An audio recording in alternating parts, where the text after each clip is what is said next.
Firstly, I'd like to say thank you to Daventry District Council for affording me the honour of saying prayers at your meeting. Let us pray. Lord, we are meeting today to conduct matters of business. Guide our hearts and our minds in the spirit of fairness, right thought and speech. Impart your supreme wisdom upon our activities so that our affairs may reach a successful conclusion. Thank you for being our source of guidance this evening. Amen. Amen. Amen.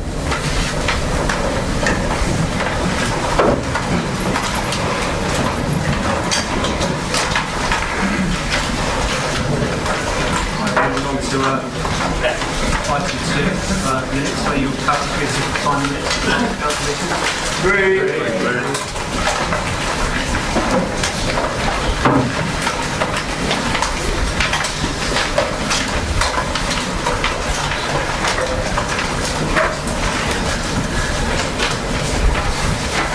Item 3, District Council by-election July 2019. Chairman, this is my return for the recent by-election in Brixton. It is before you. You should receive this evening.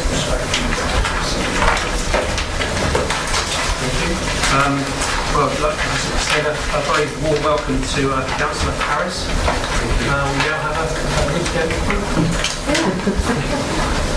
About time.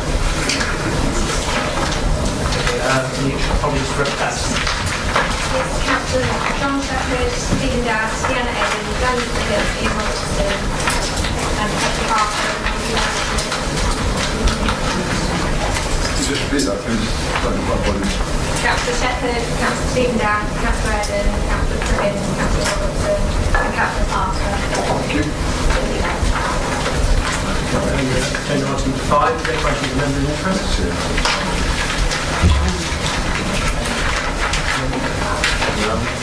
Chairman's announcement, item 6, I have to now announcements. Okay. Moving to item 7, questions on the council procedure rules number 10 and 11. Questions from the public. And we have the first question is from Sue Myers. Thank you, Mr. Chairman. I'm Sue Myers, and my question is about funding for Long Buckley Library. Long Buckley Library and Community Hub is threatened with closure due to lack of funds. In the last 3 months, I have sent my 3 district councillors 2 emails on the subject of financial support for Long Buckley Library, but have received no reply. A letter from an officer of the District Council was sent to the Secretary of Long Buckley Library, Committee and Village Hub, saying the District Council were not able to consider the committee's request for funding because no grants could be made towards the running costs of Long Buckley Library, as it was out of scope and there is no additional funding available. Yet 2 councillors representing the Long Buckley ward led me to believe they would strongly support financial help for Long Buckley Library. A group of library volunteers have dedicated many hours to setting up a business plan and a rota involving many people. And the library serves many villages. I'm a volunteer for the rhyme time sessions for preschool children. Parents and carers come from many villages, including East Haddon and Braunston, to name but a few. The library offers many activities for children, including crafts during the school holidays. It supports film and art shows and hosts a number of different groups, such as reading, crafts, activities for older people, computer training and information. It also hosts the parish council twice a month. Would the leader of the council reassure me that funding can still be granted to assist with the running cost of Long Buckley Library?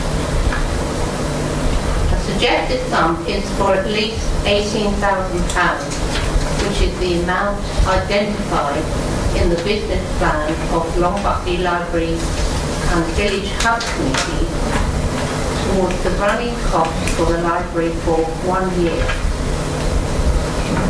If this vital community asset for Long Buckley and many surrounding villages doesn't soon get extra funding, the plans might have to be abandoned and the library will close. Thank you, Mr. Chairman. I'd like to thank Mrs. Myers for her question. And obviously I'm one of the local representatives for Long Buckley itself, along with Councillor Osborne and Councillor Longley. I just want to say, since your questions come in actually, Mrs. Myers, we have been in touch with the County Council. We are talking to the County Council. When this issue first arose last year, Long Buckley representatives were inquiring about capital contribution towards the project, so advice was given on that basis. In general terms, the proposal seems reasonable, encouraging volunteering, and I met a number of those volunteers. I'm very impressed by their commitment and supporting local communities, not only Long Buckley, but the surrounding villages. And I think libraries actually as a hub, forget the library bit, the hub as a whole is very important for local communities, in particular when we go into the unitary, because that's going to be a more localist approach there. So the community centre becomes a hub for a lot of people to come to on Long Buckley and surrounding villages. And I know the parish council are also engaged in this now on a separate level. In general terms, so the officers would not recommend exploring this proposal further until the committee has sought financial contributions from Long Buckley Parish Council and others that benefit from the facility. Due process should be followed, with members reminded to consider supporting the proposal in the form of report to strategy group. I'll give you an extract from the Chief Executive of the County Council involved in this. I deal with the Chief Executive a number of matters of the County Council through the grant. And she said, the update to the team is as follows. During the evaluation of the business case, we felt there was concern about how the group would be proactive in making the business plan come to fruition. But having said that, I've had a further email today where they're now saying the community group is well placed to take on the running of the library, which I thought myself when I met them. They seem very committed, very professional. And therefore, on that basis, I'm hoping that the two councils, three councils, Northampton County Council and Long Buckley Parish Council, can give the leeway for the first 2 years. That's what the group were asking for initially, was 2 years, where you get through the first 2 years to get the library up and running and getting established. Then hopefully after that, they reckon through their efforts, they might do self-funding after that. And I think that's our job, is to try and get it running, then hopefully the community groups will make it self-fund thereafter.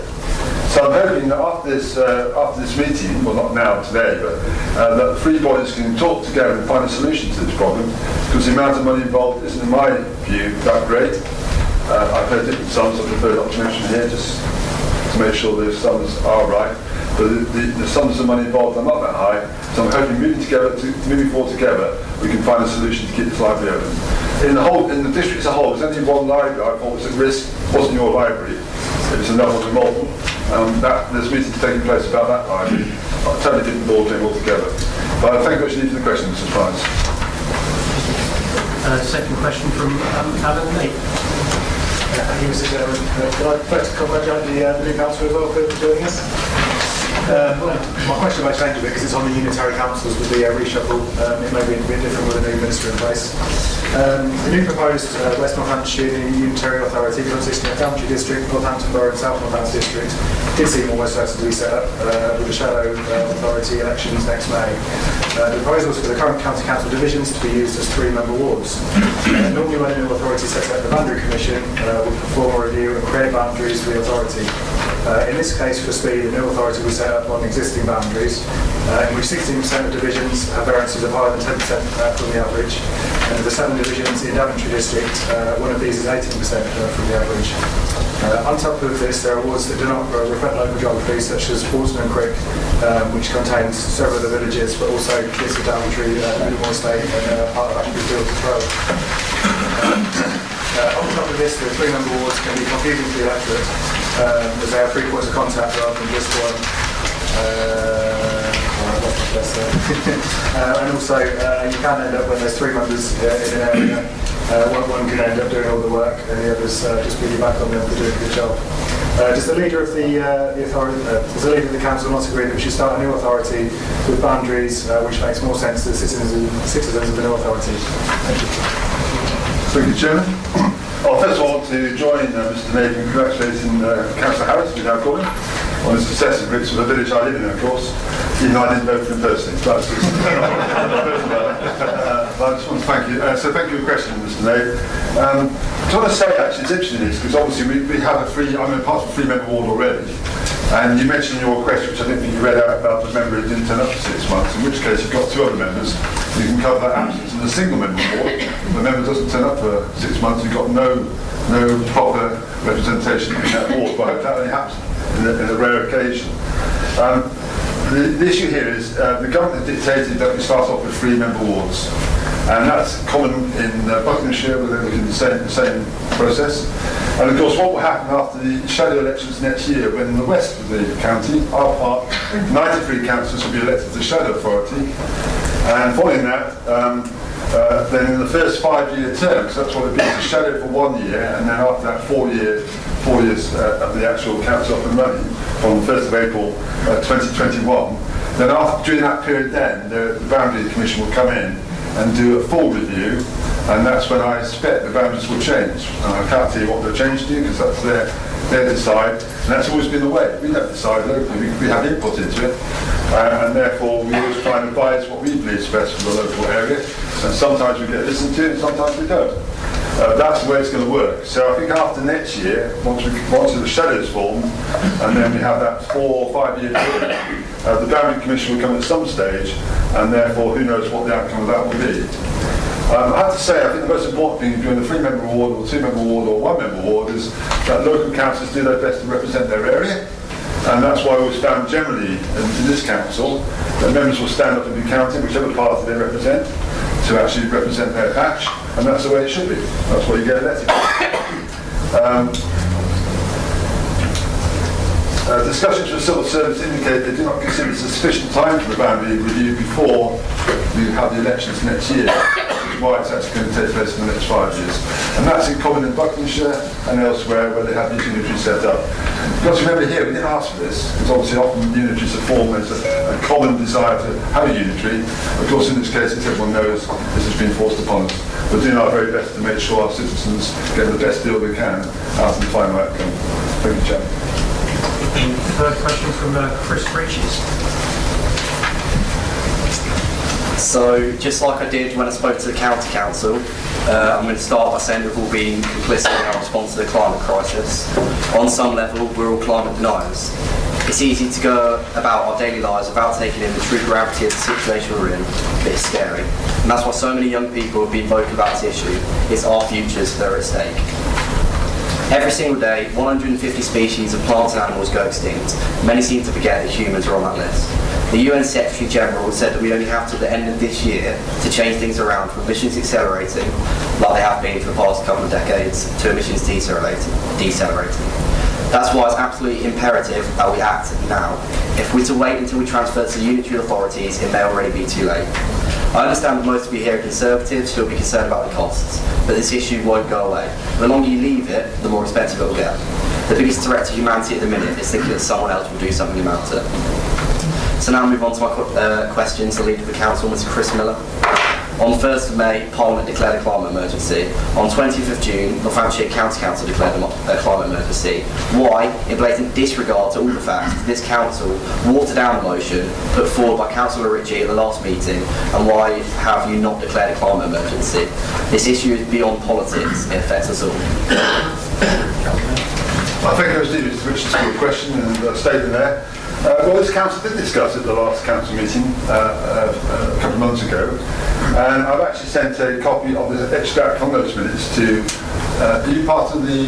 Sorry, my apologies, Mr. Are you part of the steering group, Benning? Yeah. Yeah, that's fine. I understand the concerns for young people. It should concern all of us, actually, what's going on in climate at the moment and the whole world. we're only a small part of that. We've all got to contribute to that. And this council has quite a good track record in trying to be environmentally friendly. But having said all that, I think it's important that in that extract from the minutes, which I sent to them, to highlight what we did agree at that meeting, and it was that the impacts of climate breakdown already causing serious damage around the world, so we recognise that. We can declare a climate emergency, but what we believe is right is to actually do something about it. So therefore we agreed to set up a group, which I think is meeting next week. We met last week, okay. I haven't had the outcome of that yet.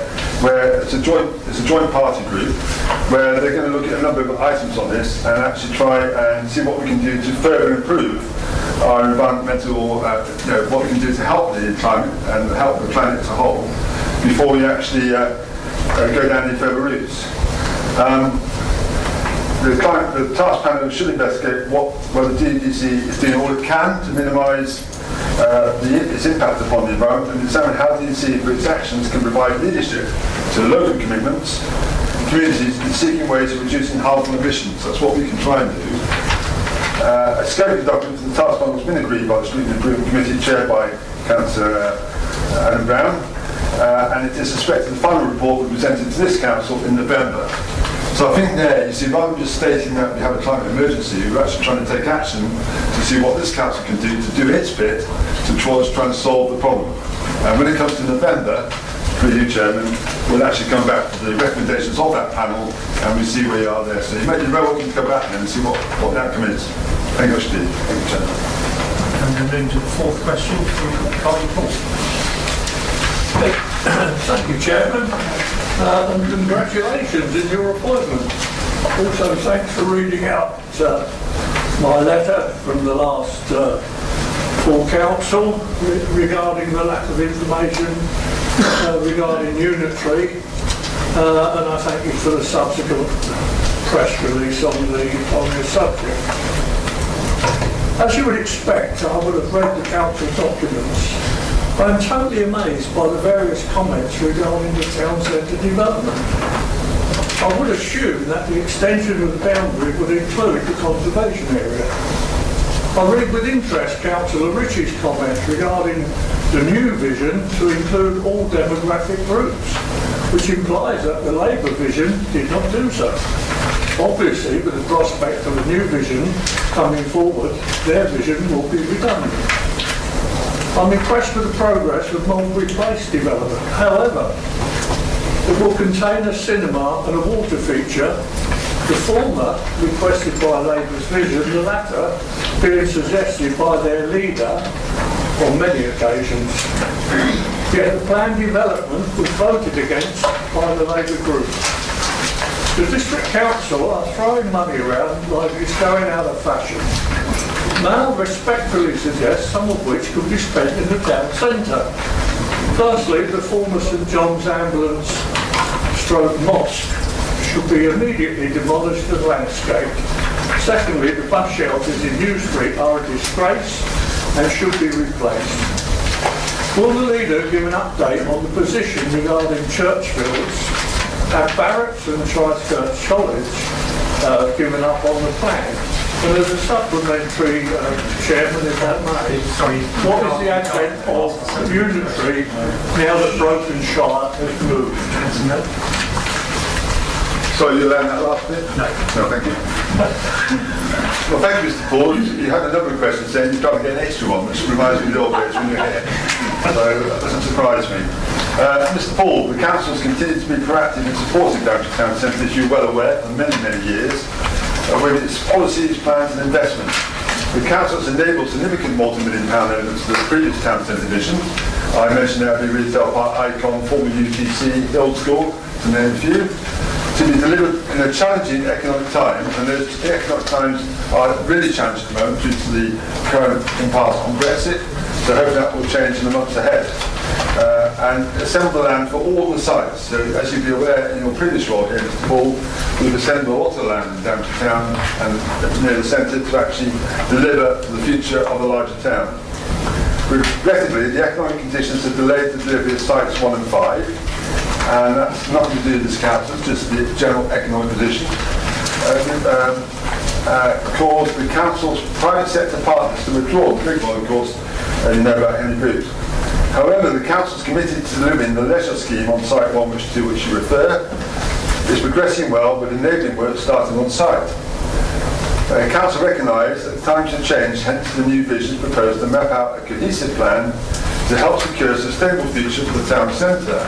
And when it comes to the unitary elections next year, the shadow elections next year, and then beyond, we hope whoever represents the town in that unitary will be a strong advocate for further improvements in our town centre as we move forward down the line. Because there'll be a lot more competition with Northampton Borough and South Northampton as part of that decision-making body. The council is planning to demolish the former St John's Ambulance Brigade Hall as soon as possible, and establishing the budget for those works as part of the 2019-20 capital and revenue budget. And medium-term financial plan report is being considered by council tonight. Mr. Paul's suggestion that the bus shelters at the New Street bus station be replaced will be considered an issue, an idea in the production of a new vision. With regards to the North East Zoo, formerly called Churchfield, to the best of the council's knowledge, the developer remains committed to delivery.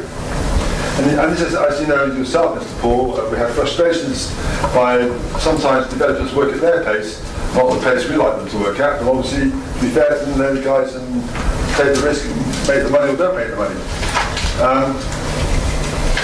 The council was also able to agree a statement to common ground with the developer for examination to the Settlements and Countryside Local Plan. In this, the developer confirmed that the plan application will be submitted by the end of July 2019. So it is less than a week now. But that's again in the developer's hands, not ours. That's what they tell us, so that's what I'm telling you. However, more recent discussions with the local development director suggesting a date of mid-September is more realistic, which I think we should work to actually. Thank you very much, Mr. Paul, for your question. We'll move on to agenda item 7.2. Question from members of the council. Thank you, Chair. As you will be aware, residents of Cowper Road have been campaigning for years for the creation of parking bays, as many of them need to park in grass verges while our buses, refuse collection trucks and emergency service vehicles pass along the road.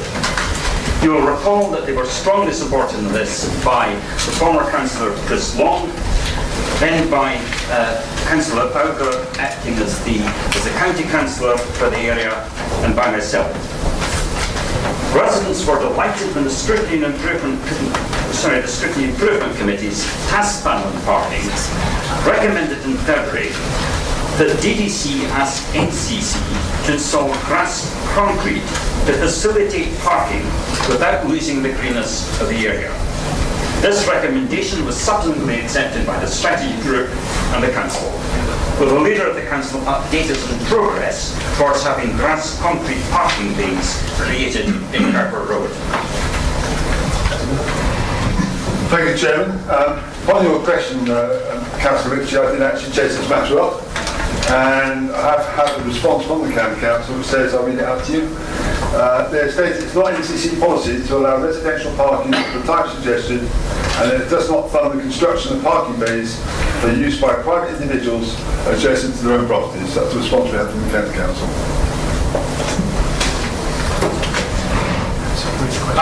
Thank you. I wonder if I can ask whether the leader of the council will be prepared to follow up that correspondence, because it would be perfectly clear. Those positions have been stated to myself and to the task panel, which actually met to consider these things. It is not a proposal that we are creating private parking bays for private properties. We are creating public parking bays within the area. And we have from the county councillors' own officers that they have been experimenting with grass concrete. And there is no reason, therefore, why we should not press the case for saying that that appears to be the best way forwards for Cowper Road. I believe that when the report was written by Councillor Wesley, that did we not put it in terms that we saw this as being in the sense of pilot, which we might be able to use in other parts of the town and elsewhere within the district. We received, yeah. Well, thank you, Councillor Ritchie, for those comments. Actually, I will chase that up on what you told me there about the grass concrete, the public parking bays rather than residential parking bays. Okay, and I'll follow up on that for you. Thank you, Chairman. So moving on to agenda item 8, motions under council procedure 12. We have a motion. Chair, I wonder what your wishes would be in this. The nature of this motion is an amendment, in fact, in a sense, or an addition to the recommendation from the strategy group about the preparation of innovation for Daventry Town Centre. If it made more sense, we would be happy if this discussion was shunted so that the two discussions could be taken together.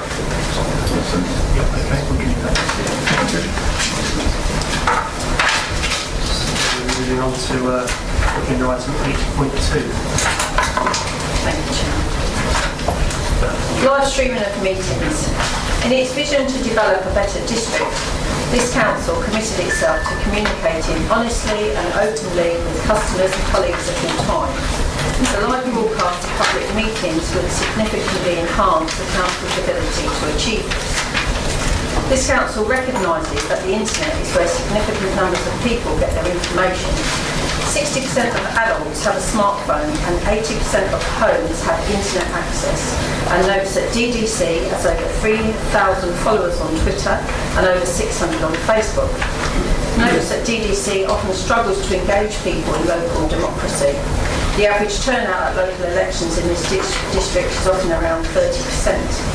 The average attendance by members of the public at DDC public meetings held in this chamber is low, and DDC consultations don't attract high numbers. Believes that live streaming council meetings, even if of little interest to some residents, offers DDC a cheap and effective way to get more people more involved in their democratic process, to make the work of councillors more visible, to help people understand how decisions that affect their daily lives are reached, and to make the council more accountable. Notes that there are now low-cost and low-tech approaches to live streaming, which could be easily implemented for around an estimated 3,500. This council therefore resolved to commence live broadcasting of its public meetings within the next 6 months.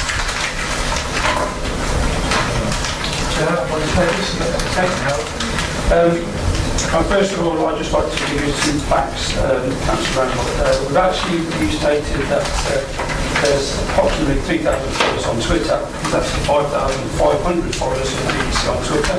You also stated there's 600 followers on Facebook. Well, it's actually over 3,600 followers on Facebook. So we do have quite a lot of people looking at and watching what we're doing. There also, at a recent meeting of the communication officers across Northamptonshire, public services suggest that little appetite for live streaming was actually wanted or required.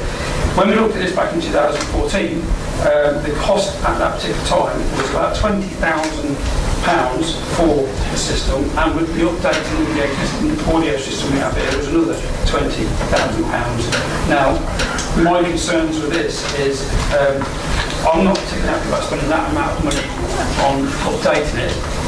I have looked at Northampton County Council's viewing online, and it's not very good because it depends where you put the camera, and the audio is pretty bad. So even for the county having one, it's not very good.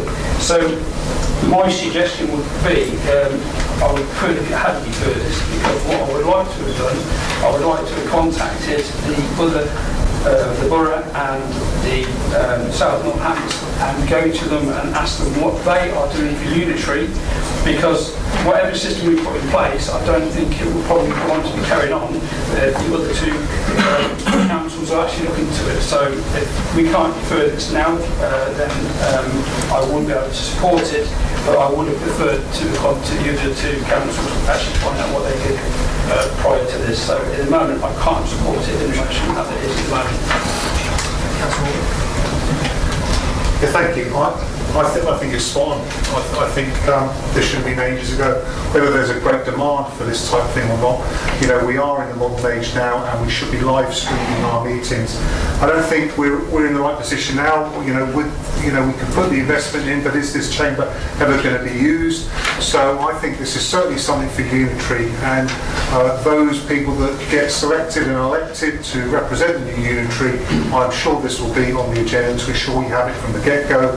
I'm just not too sure, Councillor Randall, whether, bearing in mind some of the figures and getting the thing up and running here is a good use of public money. But I think you're right. I think it should have been done ages ago, and hopefully we'll get it right with the new Unitary. I can't support this particular one, but I do commend your thoughts on it. Thank you, Chair. Councillor Mayor? Yeah, I just want to support Councillor Wayne Howard's idea of maybe talking to the other two councils first and then coming back. But also want to make a point here, actually, when it comes to Unitary, and there's 93 members, and if this change is used, that's going to be quite a challenge. I don't think we get 93 members, plus the press, plus the public, and members of staff in it.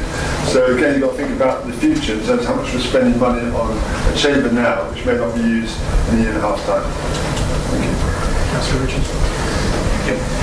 Surely, with technology nowadays, we're not talking about vast expenditures.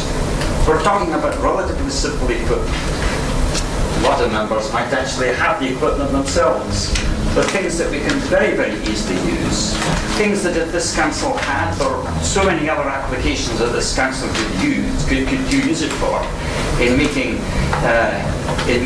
video clips and making people more aware of what it is that the council is actually doing.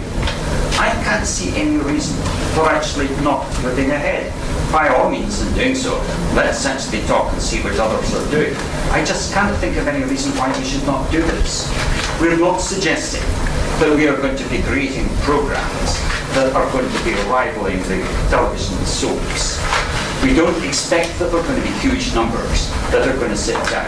And I don't even think that there are going to be people who are going to want to sit and watch a council meeting from beginning to end. But having the information available where you can go and you can look and see what happened on a discussion or on a decision that is of particular interest to you, that strikes me as particularly important. It's years and years since Parliament went through the same debates, and they knew that they weren't coming up with a BBC Parliament channel that was going to be, top viewing figures. But the argument was that in the sense of democracy, the fact that people could actually look and see what was being done by their representatives in their name was important. And therefore I don't at all against the idea that you might want to talk with other councils about what they think, what they have done. Can we not simply this evening take a decision that we are going to do it? We can leave that discussion to form the way in which we might do it. But I think that we need to be decisive. Councillor Evans-Smith. I think that all the meetings are recorded, audio recorded, and certainly all our planning meetings are recorded. And frankly, I don't think it had anything to see our face and to spend 20,000 for people to know exactly where we are. So I think if people are that interested, they can be on listen on all the recording without seeing our face. And when we have the Unitary, people from the Unitary will be placed and will, I'm sure, have the proper debate and spend the right amount of money for helping everyone to be able to see us or the new elected members to debate, and we will see at that point. But I would also remind Councillor Ritchie that he can, if he wants, record on his iPhone and put it online if he wishes. Thank you. Without wishing to duplicate too much of what Councillor Swift has just said, yes, all of our meetings are recorded and placed on YouTube for the public to view very shortly after our meetings. The openness of local government regulations allow anyone to live stream an audio or video recording of this meeting. We're 18 months away or 2 years away from this council going out of existence, spending £20,000 to £40,000 of public money on upgrading our audio for a chamber that will be defunct very shortly. I don't think it's sensible. But as Councillor always said, we should make it a priority for the new council to be able to live stream their meetings. Yes, thank you. It's no surprise. Obviously, I've been here before with this in 2014. At that time, it was Councillor Campbell that put forward the motion and I seconded it. She had been in touch with numerous councils around the country that were already doing this. Quite simple. It was almost just like a smartphone on a tripod with just an extra,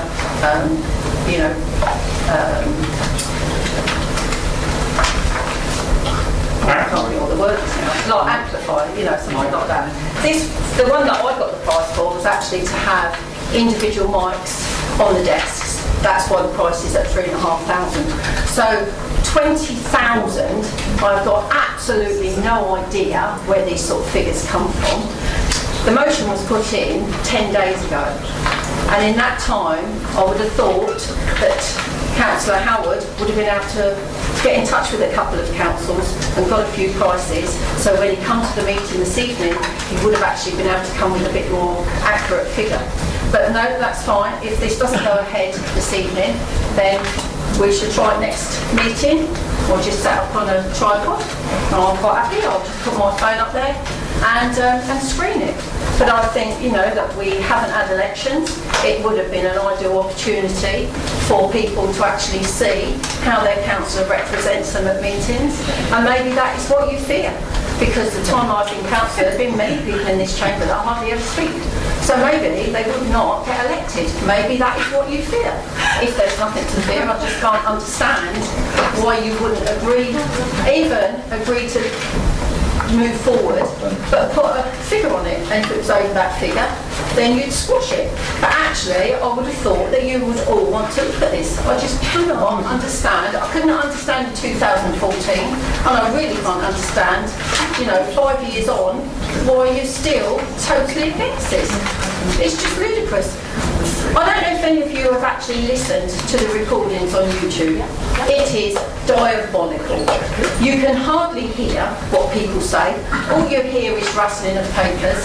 A few years ago, a resident actually did get in contact with the council when we were having the refurbishment done, and at that time she was assured that new microphones would be looked at and the quality would be a lot better. It has not got any better. It is awful.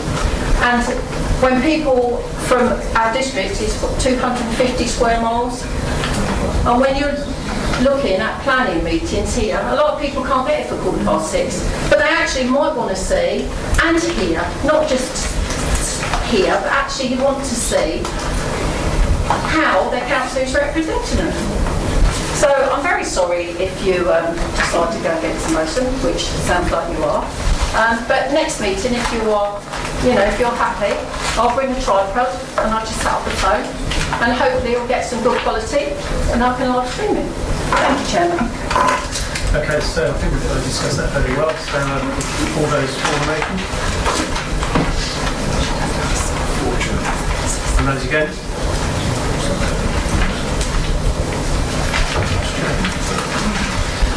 So we want to report to the committees. Are you happy to bring these on block? And we want to agenda item 10, recommendation to the committee for page 75.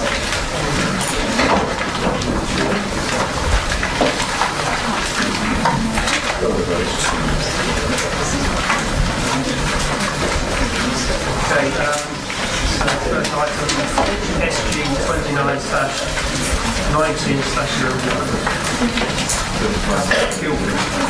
Thank you, Chair. The Council is a climate local signatory. The report distributed and discussed at strategy provided information on the progress against the Council's climate local commitment. Climate local is about recognising that effort is required to minimise the effect that climate change will have locally, nationally and globally, and to work towards being prepared for its inevitable effects. This is very much a national news item, and we heard earlier about the scrutiny task and I'll set up to the climate emergency. As a follow-up to becoming a climate local authority, the council is required to report on its progress annually. An annual refresh of climate local has been undertaken to reflect progress against these commitments, details of which are contained in the strategy report. I wasn't there on the evening to present the report, but I acknowledge from the minutes the comments made by Councillor Ritchie and Morgan at the strategy group and will take them forward. I ask that you accept the recommendation before you that the climate local road ratio.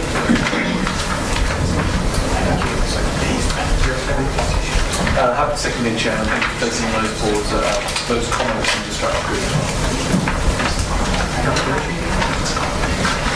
Thank you, Chair. I assume that the comments to which Councillor Gilford refers are those about the big switch, which, although an admirable scheme, doesn't necessarily fit into our climate change programme.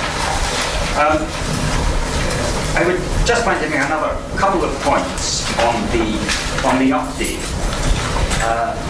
I've got to say that looking at the update in the various papers that the Council has produced, there's a lot that I feel encouraged by. It seems clear that Daventry has been well up the league table in terms of some of the actions that it has taken. The report that was presented to the strategy group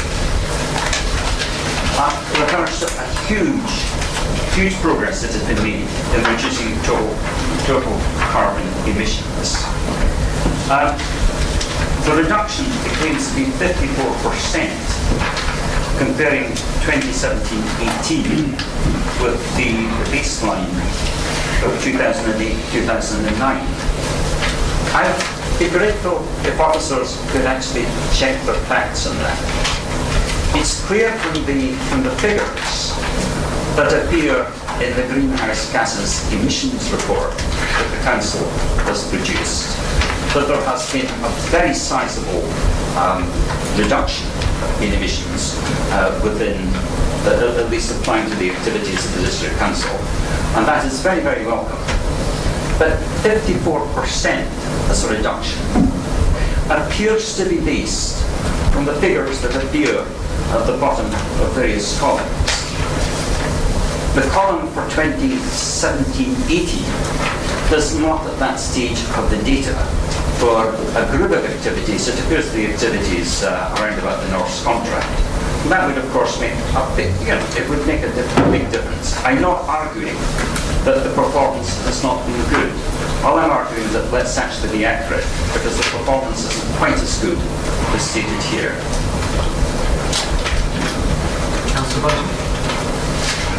No, so sorry, I was looking at a different page. I do apologise sincerely. So we'll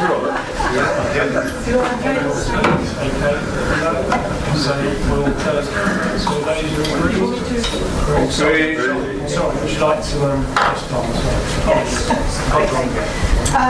Thank you, Councillor Ritchie, for the acknowledgement of the great work we have done so far and the huge progress that has been made. Thank you very much.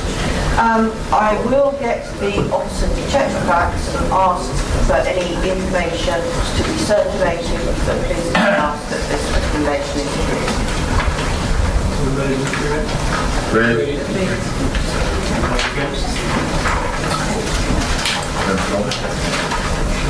Moving on, so SG 291902.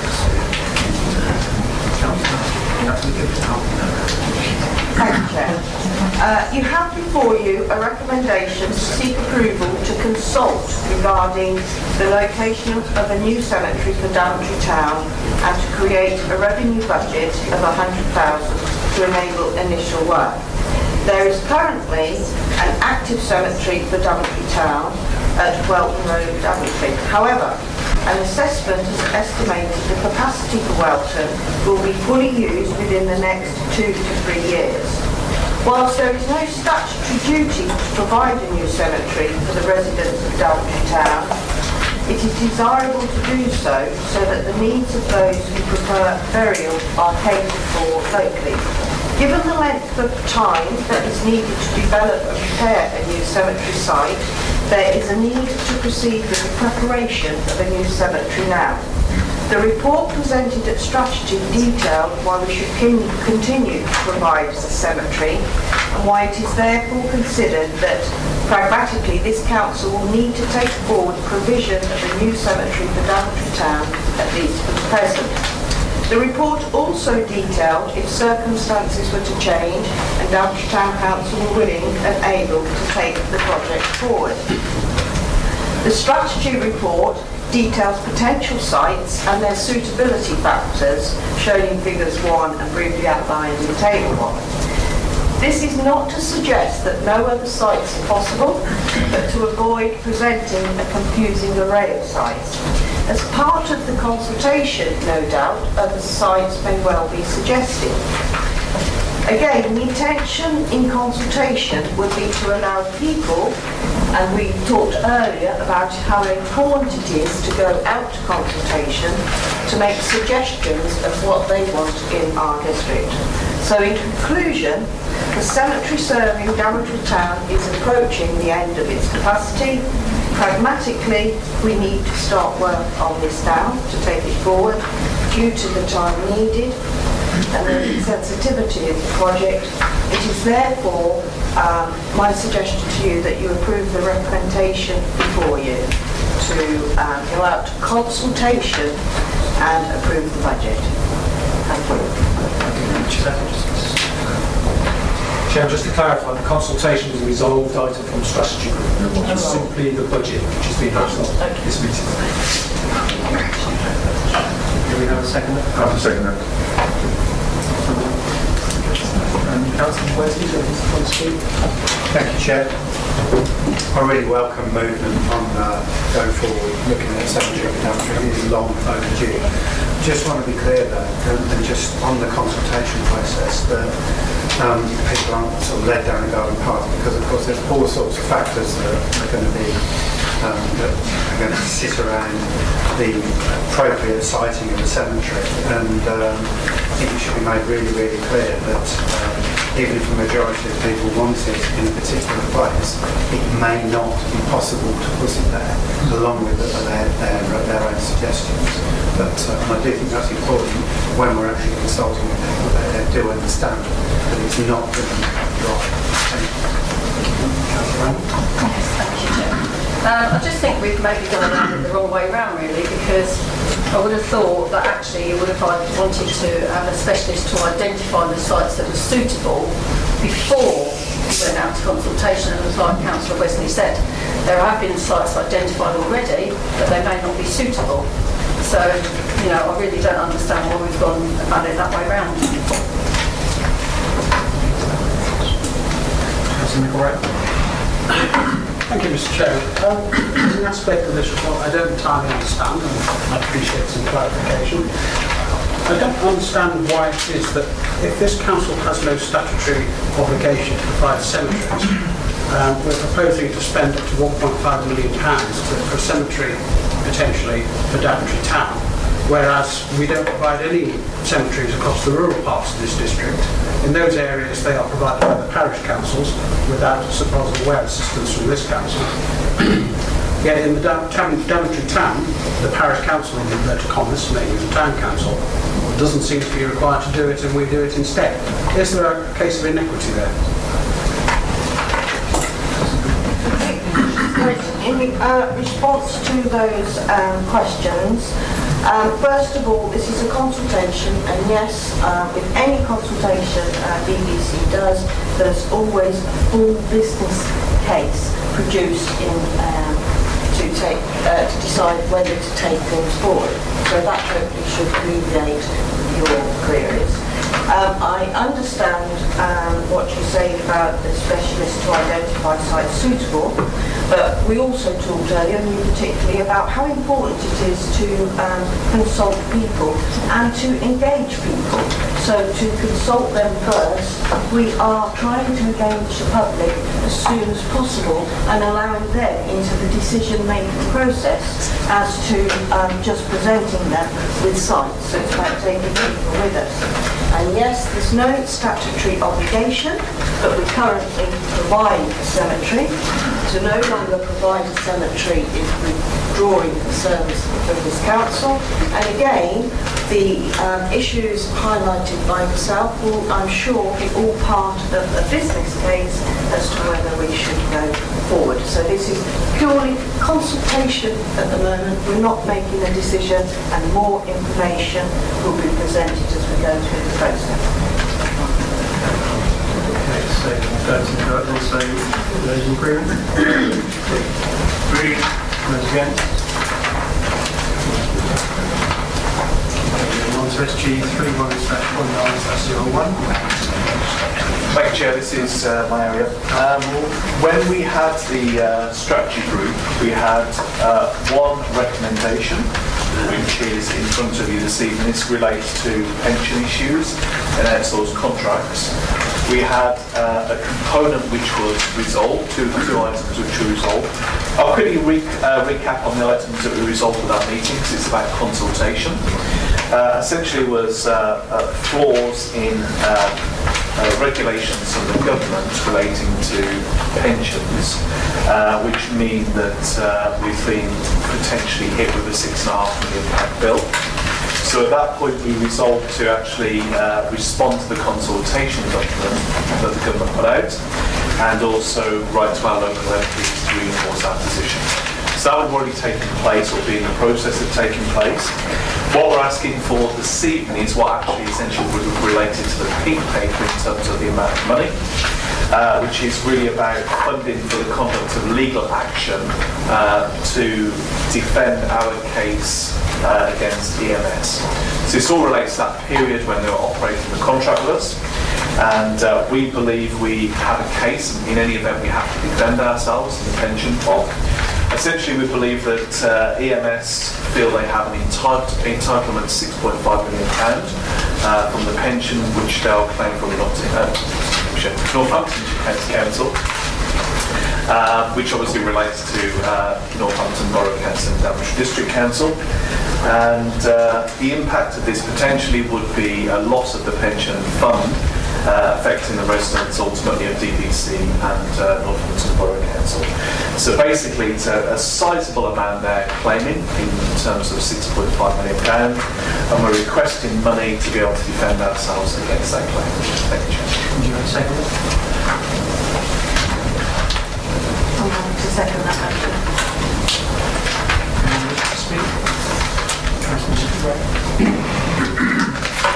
Thank you, Mr. Chairman. I don't know if there's a great deal I can say. As members may be aware, I am the Borough and District Council's representative on Northamptonshire County Council Pensions Committee, so I also hear about this subject through that particular line of communication. At the Pensions Committee, it's dealt with on the private agenda, which is why I don't feel I can say anything. All I would like to do is assure the members here that it's not that this council is on its own funding this. The county council has the pension proposal, is fully engaged in this, and it's defending it to the bottom, or proceeding it. Thank you, Councillor McCoy. Nothing to add to that really, but thank you for the extra reassurance. So we are all in agreement? Agreed. Anyone against? Okay, SG 35/19/01. Thank you. The paper was debated in full at strategy on the 4th of July and received support for the 4 recommendations. I note that Appendix B, which is a list of subjects and dates of training, is not attached to the agenda papers, but they were to the strategy papers. So I would ensure that all members receive a copy. The recommendations are as listed, and I would ask you to endorse them. Thank you.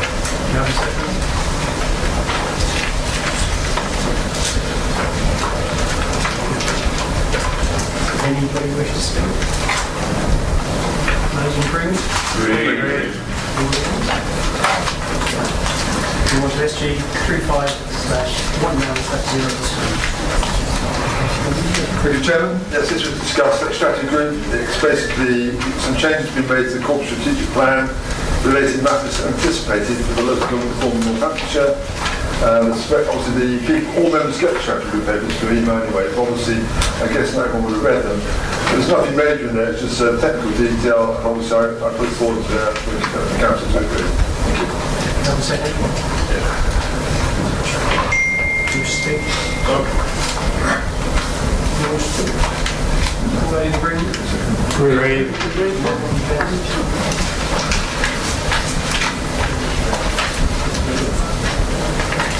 So SG 36/19/01. Councillor Hill. Thank you, Chairman. This is about encouraging the public to engage and report antisocial behaviour. Now, antisocial behaviour covers a very, very wide aspect. People will often say this is antisocial behaviour or that is antisocial behaviour. So it is something that's in the public eye, and as I say, yeah, there's a lot involved regarding that. Now, there's some recommendations made by the scrutiny task panel. And as I said at strategy, I'd like to extend my thanks to Councillor Amy Howard and Councillor Peter Matten for the report and the hard work they put in on this. There's quite a bit done on this. I'd just like to reiterate the recommendations for you. By the end of the current financial year, the Council will investigate ways to work with partners on media campaigns to encourage people to report antisocial behaviour, particularly showcasing enforcement action that resulted from reports from the public. I think that will be very useful information. That the Community Safety Partnership will encourage users of mobile phones, tablets and other portable devices to report issues by self-service via the website or by email. And finally, that the Council will assess website content and features periodically to ensure everything is as up-to-date and functional as possible. To include how-to guides and media campaigns to demonstrate how easy it is to report antisocial behaviour. They say this is a worthwhile piece of work. And I firmly believe that where we've got a scrutiny and improvement panel, we should always try and support their findings as much as possible, because a lot of hard work goes into this. But what we have done on this, we've actually read it, looked at it, and taken it a step farther. So there's been a slight improvement to what the original recommendations were. So I thoroughly support this, and I would ask members to do the same. Thank you, Chair. Do you have a second?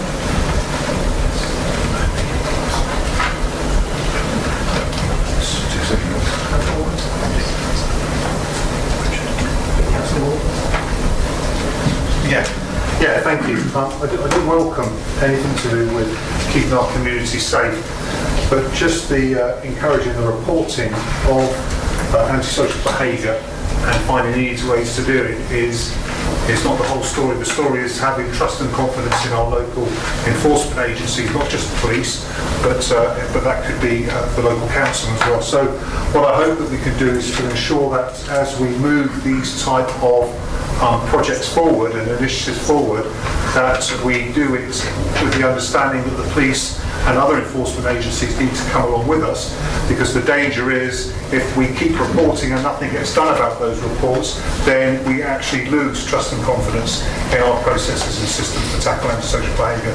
So I thoroughly support it, and I hope that the police are totally engaged in understanding the consequences of the reports, that we have to make sure that we investigate those that are reported. Thank you, Chair.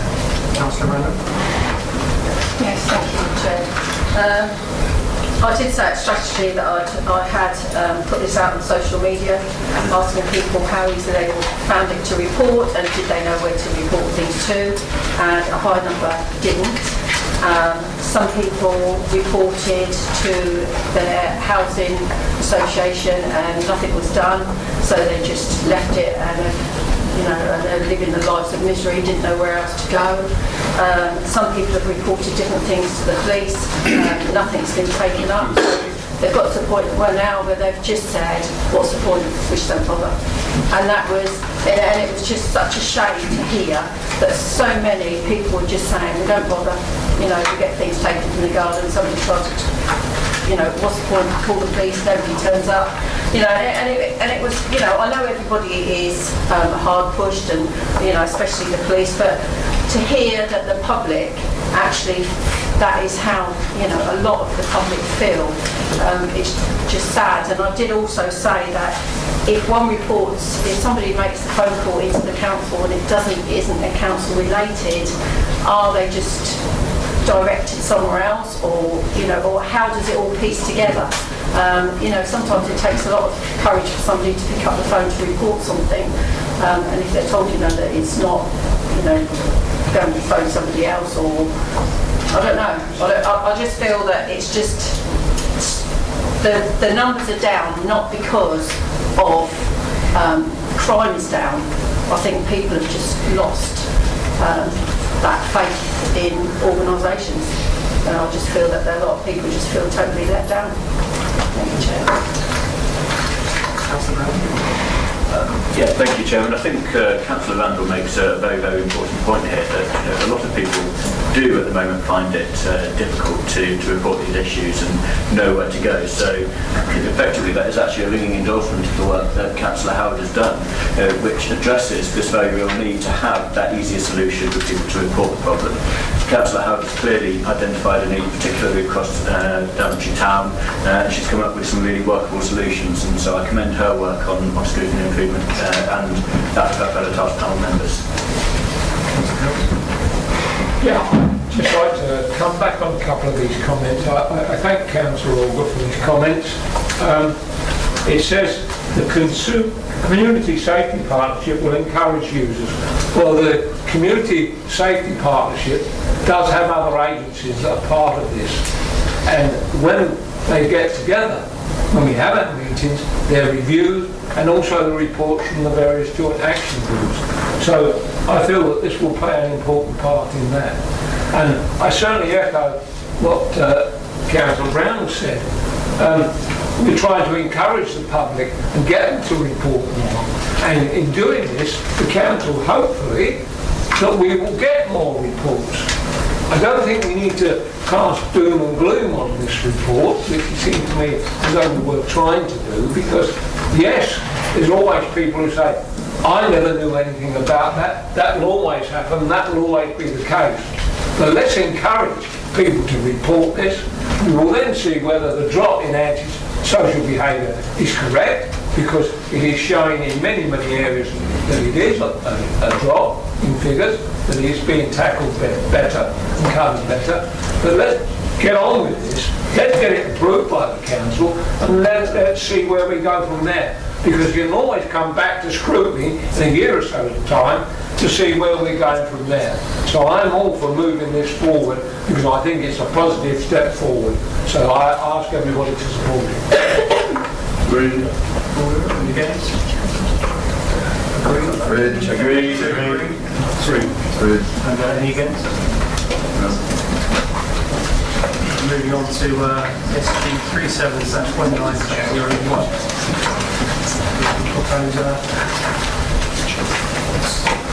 Yes, thank you. Thank you, Chair.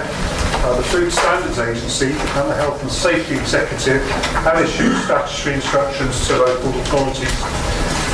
These require the Council to produce a service plan for food safety and occupational health and safety.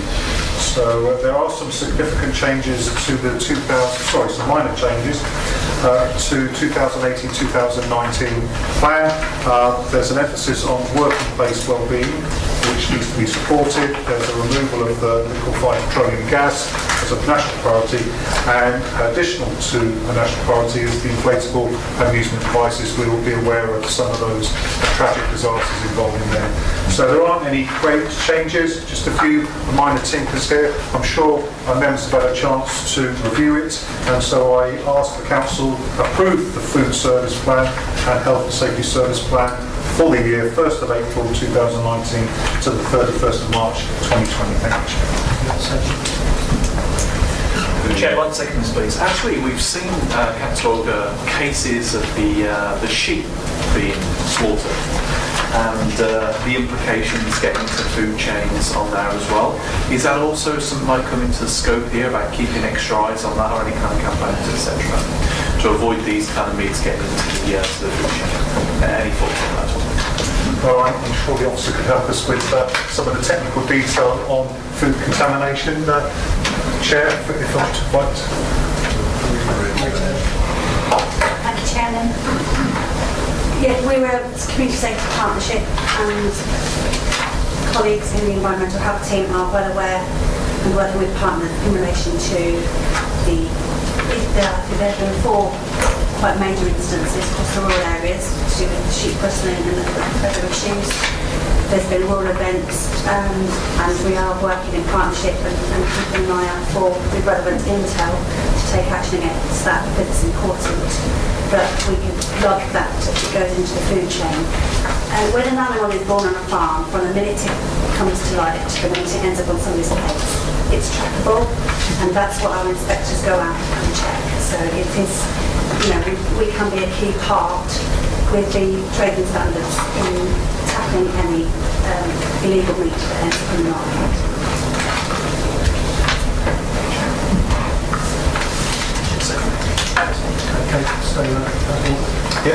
Okay, so I ask that the recommendation to be approved. those in agreement? Agreed. Moving on to SG 37-19/02. Thank you. The Council has experienced significant increases in unauthorised encampments on its parkland within Daventry in the last 3 years. These encampments result in costs associated with criminal damage, enforced entry and subsequent clean-ups after they are vacated. There's also some reliable data that indicates on some of these unauthorised encampments there is an increase of criminality and antisocial behaviour in the area. The police and the countrywide travelling unit have consistently requested that provisions of alternative sites to which travellers can be directed be achieved by the local authority. Once set out, the police will be able to secure immediate evictions from encampments using their Section 62A public order powers. The prospect of immediate eviction is always likely to act as a deterrent to future unauthorised encampments on parks where it is anticipated these powers will be deployed. Given the experience of other councils, it is likely that emergency stopping places will be used infrequently and therefore the burden on the council will be limited. Furthermore, all running costs for the use of the sites will be recovered from the users. The provision of one or more emergency stopping places also fulfills an identified need arising from the latest gypsy and traveller accommodation assessment. There has been a lot of debate on this. There's been a lot of debate in strategy group, and also I've listened to colleagues with regard to the recommendations. This pilot scheme is, I think, it's groundbreaking. There are very few in the country that run like this, and a lot of other councils will be looking at us on how we develop this idea to support the police in managing unauthorised encampments. So the 3 recommendations are, there's a third one that I have added. Number 1 is that the principles of identifying emergency stopping places is adopted. Number 2, the framework for assessing potential emergency stopping places is agreed. And number 3 is that officers inform all members of the location of any emergency stopping places once identified and notify ward members and the environmental health and housing portfolio holder ahead of the decision to use them when with members being able to provide observations for officers' consideration. So those are the 3 recommendations. We may well still have further debates, but I just recommend this to you as something that will help us manage more proportionately and more fairly, both to the settled community and to the travelling community with regard to unauthorised encampments. Thank you, Chair. Thank you. Second. Yes. Would you like to speak? Yes, sir.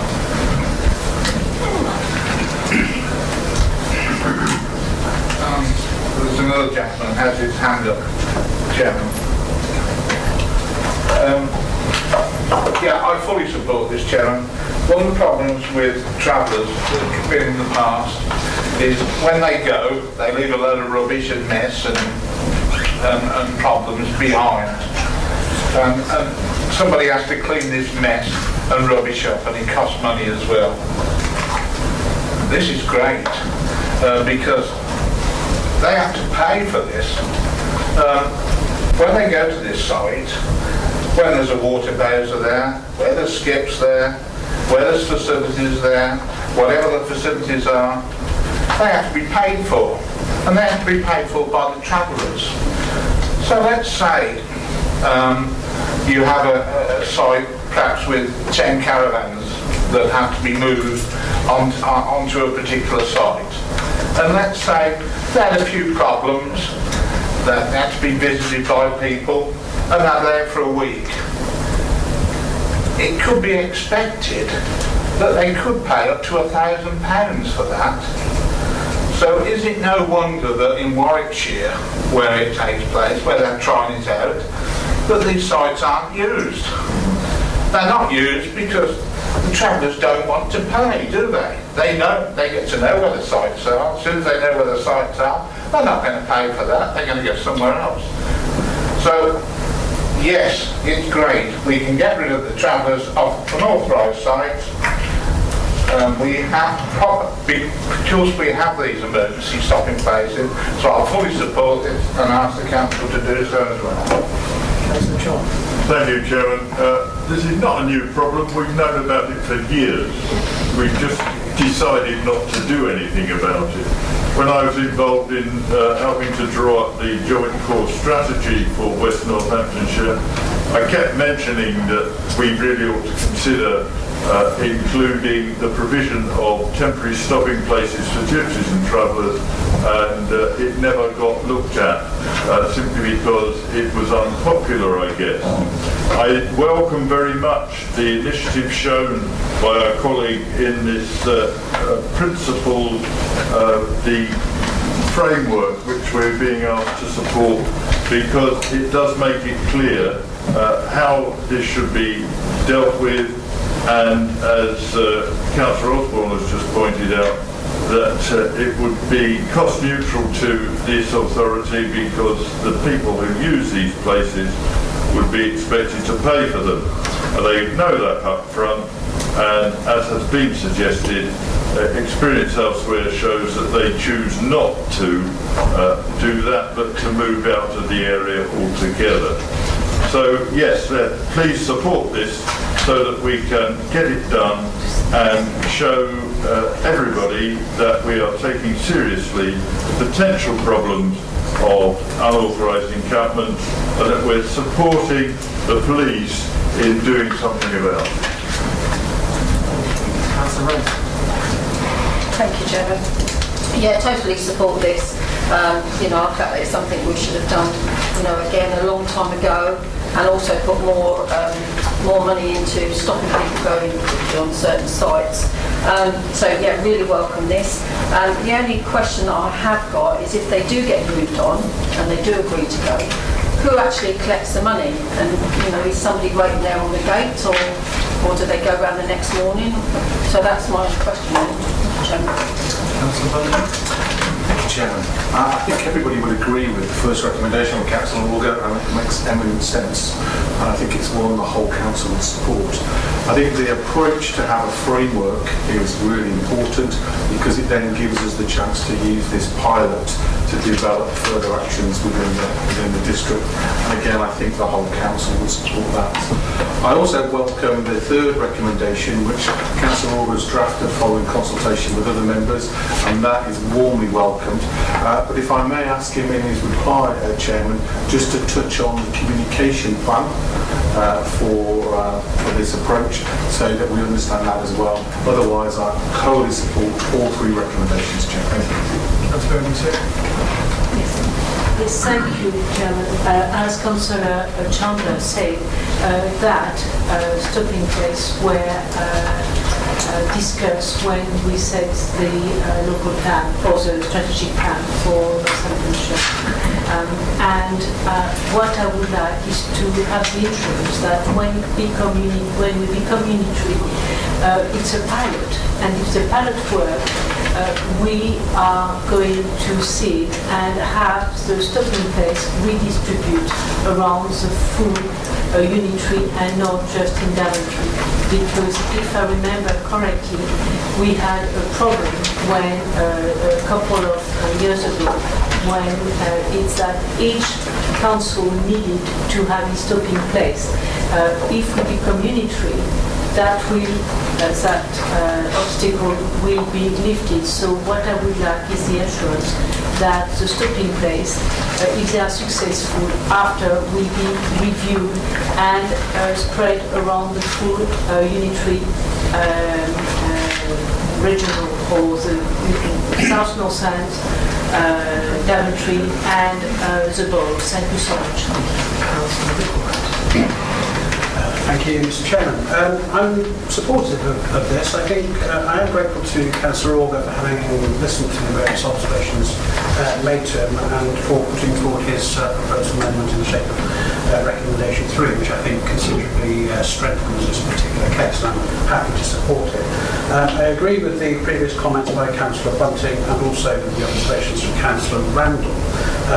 It has been suggested that one of the deterrent factors for the travellers is the fact that they would have to sign a contract. I don't have a lot of personal experience of dealing with travellers. I wouldn't have thought necessarily that signing of a contract is going to be a major deterrent to them. I suspect that if there is a deterrent, it's on the financial aspects of it, and in that regard I do agree with Councillor Randall. Perhaps I'd be grateful if Councillor Auger could advise what would be the process. I mean, Councillor Randall's talked about the methodology of who would collect it, but is it envisaged that they would pay up front or a deposit and then the balance in arrears? Because if it's a deposit and the balance in arrears, I can see it's not going to work terribly well. Thank you. I would be grateful if Councillor Erger in his response could say just a bit about what they will get for their money. I don't have a copy of the helpful note that the Councillor circulated in the last few days, but at a point at which it described what an emergency site might look like. I think it was something along the lines of an area of hard standing, or a place that might be surrounded by a fence or hedges. But you know, what is the provision that will be made in terms of water, toilet facilities, and so on? Because I think that that if they're being charged, they actually need to get something for their money. Okay, thank you. I will hand over to Maria to give you some detail on the actual collection of money and the payment, etc. What I would like to cover is the communication plan. It's absolutely essential. It was made very clear in strategy and by members with regard to they wanted to be informed of where these sites will be. So once the site is identified, you will be notified through officers to us as to where those sites will be. They will be asked you to keep them confidential for operational reasons, and then when they are activated, you will also be informed that the particular site is being activated, and your views will be taken into consideration. Although it doesn't act as a veto, there may be some valid things that you know about the site that may make it unsuitable, and remember, it needs to meet the right criteria. With regard to what they get, assets will be brought in with regard to water bowsers, portaloos and skips. They will be brought in to ensure that the campmen have those facilities, and quite rightly so. But when I was talking to the executive director about this, it was very much about treating them like homeless people, and I think that's absolutely right. It is about having compassion towards this minority group, but it's also about managing unauthorised encampments to ensure that the settled community and the travelling community get treated both fairly and proportionately with regard to this issue. So I think that's it. Do you want to go through how you're going to get the money? Thank you. Chairman. I've made a note of the comments that were raised.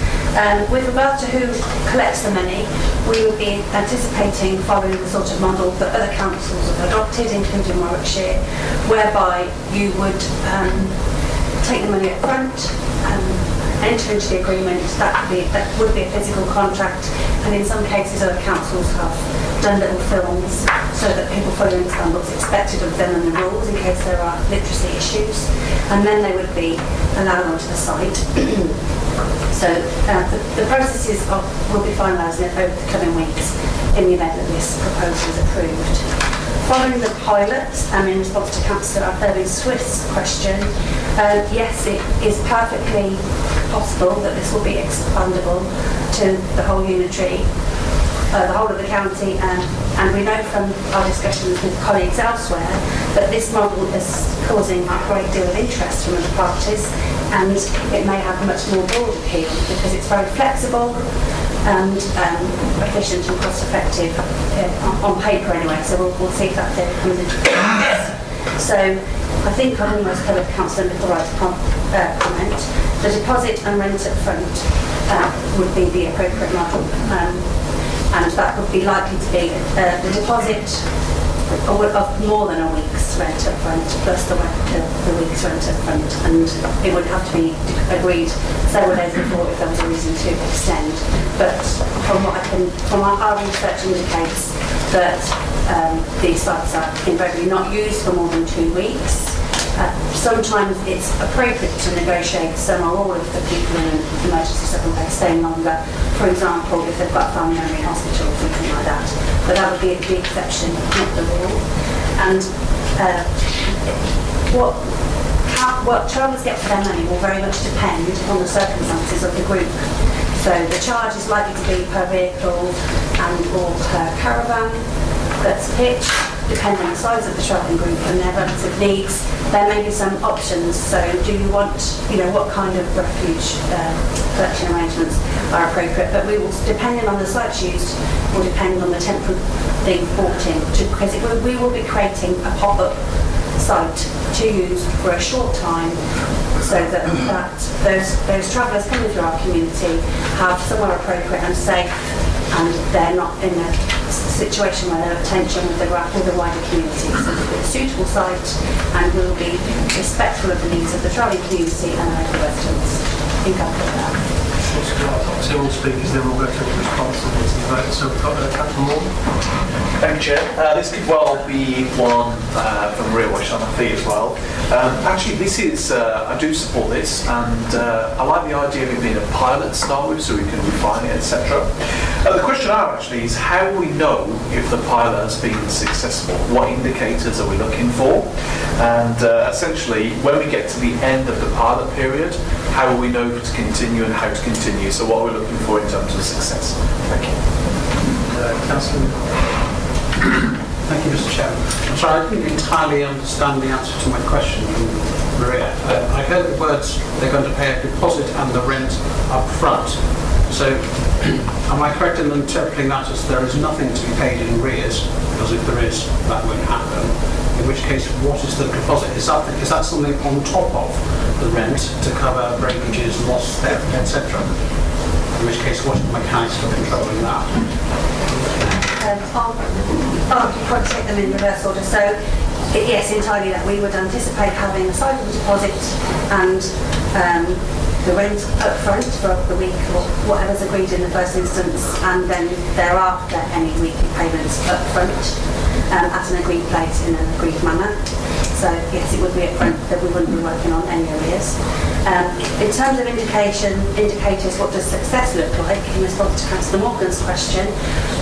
We will see how many, every time we get an unauthorised encampment, it may not be appropriate to consider whether an emergency stopping place is required.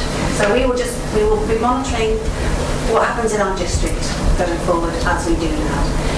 Sometimes we just tolerate small encampments for short periods, for a few days. Sometimes we have to take action. We work with the police and the departments in deciding that. But what we will be doing on top of what we already do is working out how many times have we said to people, we've identified emergency stopping place who are required to go there or leave the local authority area. We will be monitoring that, how many times when we've made the offer, when we've required them to move with the police, how they use that, and when that's used, has it been successful? Does this model we're trying work? So we'll be monitoring the status quo plus this on top for the forthcoming future, for the forthcoming months. It very much depends on how busy it gets in the coming months in terms of unauthorised encampments. But I will endeavour to, through the portfolio holder, provide regular reports. Yeah, thank you. Sorry, just neglected just to pick up Cecile's point, which I think was very, very important, is that if it is a success, it's going to be people who do get selected and elected for the new unitary to make this work and make this move forward. When we first talked about this, it was only Daventry District that were proactive about supplying these emergency stopping places, and so we are quite unique with regard to a council who's willing to take their responsibilities and then provide the police with facilities so they can use their powers. So hopefully, if the number of us here get through, then we will hopefully push that pilot to the forefront to ensure that it works. And success for me also is about, when a cop turns up at an encampment, Section 61 can be used in certain circumstances. Where it's a borderline, where you can't immediately move them, Section 62A is a godsend because it gives you the opportunity to move that encampment to a safe place where they can dwell within the area, but away from the site they're on. Because there may be some really good reasons, possibly under the human rights, where they could stay.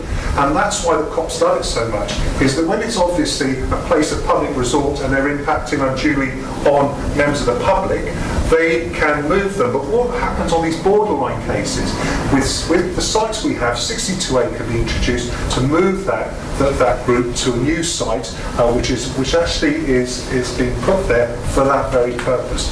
So I think success for me is we're working with the police and with our partner agencies in managing unauthorised encampments. And if we get it right, and if the police get it right, and we get it right, do you know who ends up? The residents get it right, and most importantly, the travelling community get a good deal as well, because they're being treated humanely.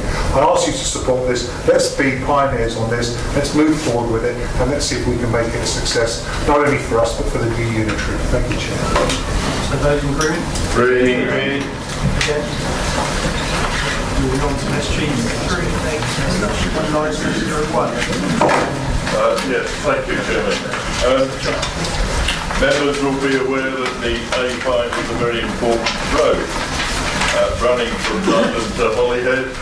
It is of strategic importance and is therefore part of the strategic road network which is managed by Highways England and not the local authority. It's also a special road for the purposes of national emergency. So it's important to us because it passes through our district, although for part of its length it is actually the boundary between our district and Rugby Borough, and also between the East Midlands and the West Midlands. So it's quite an important line on the map. In response to the pressures and opportunities faced along the A5 corridor, the A5 Transport Partnership was formed 10 years ago, and it includes representation from 17 local authorities, local highway authorities, local planning authorities, as well as the local enterprise partnership. Meetings are also attended by representatives from Highways England and East Midlands Councils and Midlands Connect. So it's an important group. Unfortunately, it doesn't seem to be treated as such by all of its members because lots of them don't turn up. I know this, not from personal experience because I'm not a member of it, but I'm hoping that that might change. In 2011, this partnership produced a strategy for the corridor, and this was adopted by this council in 2012. There's been a lot of changes since those times, and so it's appropriate for a new strategy to be drawn up, and that's what we're being asked to adopt.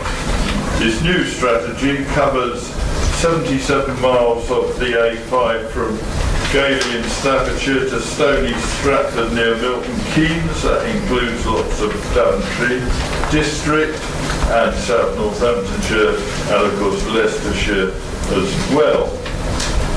There is a lot of development going along on this bit of the A5. There's DIRF, which we know, DIRF 3, which is slightly slower than it should have been, but it is happening. There, on the opposite side of the road, there is Halton, the 6,000 houses that Rugby Borough are building, and there's further up, there's Magna Park, which is wanting to expand, and further up still there's the Myra Motor Industry Research Association site. All of these increase the amount of traffic on the road, and it's important that this authority remains part of the discussion and formative group which is the A5 Transport Partnership. And in order to show our support for that partnership, I ask that we adopt the strategy going forward for this will support growth and movement in the Midlands between 2018 and 2031. It's also important to notice that part of the forward planning includes wanting to dual parts of the A5 which affect us directly, especially the bit between the M1 junction 18 and further up into Leicestershire. And okay, that's going to be disruptive while it happens. The strategy also includes consideration of the problems caused by unauthorised lorry parking in the immediate vicinity of places like Crick and Kilsby and Lilbourne. A lot of work is done about that, particularly discussed at the Junction 18 Forum, which is, I believe, more active than the A5 partnership. So, I ask that the Council support the adoption of this new strategy and that we try and reinvigorate the partnership by encouraging other authorities to actually attend. Those authorities will include South Northamptonshire and even, while it still exists, Northamptonshire County Council. Thank you, Chairman. Yes, very happy to second it, Chairman, and this is a very important strategic road link, as Councillor Charlton said. I just want to confirm that Councillor Charlton, at the next Council meeting, we're going to put him to join Councillor Rowe, that's on the working group. We can't do it this time, we'll do it at the next Council meeting. So we have two people from our Council representing our Council. This is, no one seems how important this road is more than the M1 has an accident or has a blockage. The A5 builds up very, very quickly. There's a huge amount of freight traffic on that road. And we have to make sure we have a full, it's about growth, supporting growth, we have to make sure the growth is sustainable. So I think it's absolutely right to have two representatives from this council on that body. Thank you, Steve. Thank you, Chair. I think it's a really important report about 77 miles of road, which we don't think about that much, really. But it is often used to, as Councillor Chandler says, to support the M1. But I also think the key elements within the report, which I'm sure all colleagues have read, all 85 pages in detail, really relate to the issues around growth, resilience, safety and security, sustainability and impact. All of things that we in this council would support and certainly fit into our own plans. So I would welcome the report, I welcome the comments by Councillor Chandler and would ask the colleagues to support the recommendation. I would like though to ask through the chair the officers to amend the way in which they report such matters. There's 15 lines of executive summary and 2 lines of recommendation that refers to an appendix, which happens to be a very detailed appendix of 85 pages. And I am constantly aware that this could be an echo chamber. As we see, there are no members of the public, there are no members of the media here. We're often talking to ourselves. And yet matters of this importance are really quite vital. And yet the recommendation, unless you know how to find the report, doesn't make it easy for members of the public. And I would like, through the chair, to ask officers to ensure that where we have appendices or tables that are added to these recommendations, which are decisions of this council tonight, so you're being asked to make a decision about an 85-page document, that the web address is included either in the executive summary or in the recommendation, and where the tables are appropriate, they're included in this document as a record of the decisions of this council, as it is this council that makes the decisions and not the strategy group. And I think it's very, very important that members of the public can find easily the papers and tables referred to as appendices in these recommendations. And to add a web address is not overly difficult. Where appropriate, to add 1 or 2 pages of tables is vital. So I would ask through the chair that officers implement that forthwith and recommend the recommendation to council. Thank you. That's how we looked into Councillor Jones to say more?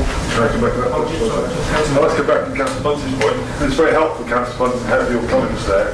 The one thing I would remind you about strategy group is all members are invited to go to strategy group, and that's where the main discussion does take place, which formulates recommendations to this council where the final decisions are taken. So don't underestimate the strategy group's importance, because it's all members of the council, and a lot of members do go there outside the strategy group. And you're very welcome yourself, sir, to come along anytime you wish to. And your feedback tonight has been very helpful, so thank you for that as well. Thank you, Chairman. I don't think I have anything to add, Chairman. It's important, it's clear that people appreciate its importance. We should adopt it so that we can continue to be an active partner in this arrangement. Agreed. Yes. SG 391901.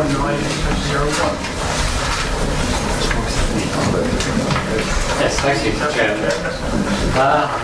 The purpose of the report that's led to this recommendation is to seek approval for the preparation of a new Daventry Town Centre vision. Members will be aware that the current Daventry Town Centre vision 2021 is now coming to an end. Much has been achieved under that vision. We have completed the learning quarter with the UTC building, the Daventry Hill School. We've got the Icon building as well, bottom there. We've got the Abbey Retail Park, which was envisaged in those days. That has been completed. So we have achieved something. Nevertheless, development of Site 5 and Site 1, with the exception of us starting on the cinema project, hasn't proceeded as originally thought. Whilst there is still some interest in Site 5, the retail development, from individual companies, nevertheless, it would not be advisable to proceed and develop that site on a piecemeal basis. It needs a comprehensive development of the site. Also, the Eastern Way Site 3, which nothing is progressed further on that one. Again, the whole thing needs looking at again. So it's recommended that we produce a new Daventry Town Centre vision, probably lasting, say, 15 years, 15 to 20 years or something. Let's say it's 2035. And that would go out for public consultation, the widest consultation possible amongst the public and the so-called stakeholders. And in order to do that, we're recommending that a budget of £75,000 is created, which would probably mean spending something like £35,000 in the current year, £40,000 in the ensuing financial year, to get this vision prepared. The subject to your decision tonight, the work programme for preparation of this, would be something like this. Scoping and initial data gathering between August and November of this year. Initial public engagement issues, January to March 2020. Drafting of concepts, April to June 2020. Further public engagement and consultation, July to September 2020. And then finally, refinement of proposals and approvals, say October to December 2020. That's the end of next year. So that is the recommendation before you this evening.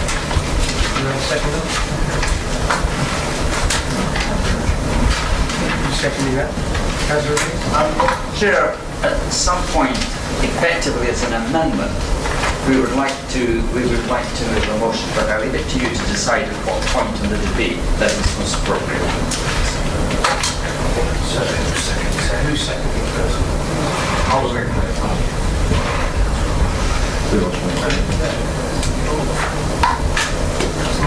Charles going to second it, that was all, particularly as a ward member in the town here.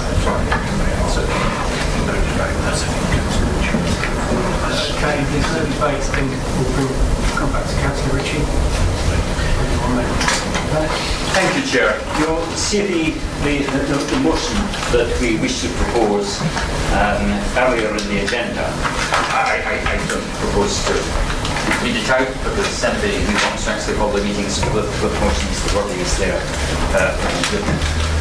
We totally support the motion, the recommendation for the strategy group insofar as it goes. It would be silly for us not to, because after all, a couple of years ago, Labour councillors put forward our motion saying that we needed a new vision for Daventry and that we should consult on it. You didn't agree with it then, but I'm glad that at least you've changed and looking at it now. When you didn't agree with it 2 years ago, we went ahead and we launched what we called our Daventry's Future project as a consultation. What we found was that there was considerable opposition within the town to various parts of the various projects that the Vision 24, the original vision. There were many people which was the view that they felt that the town had gone downhill, it had been downhill badly, that there didn't seem to be any strategy or anything else for deciding, what was indeed that Daventry's future for. And therefore, from that point of view, we welcome that, that this action is being taken.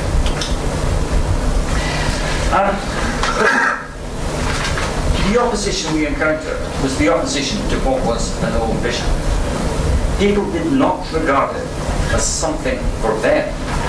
They regarded it as being some vision that the district council had, but it was not a shared vision of the people of Daventry.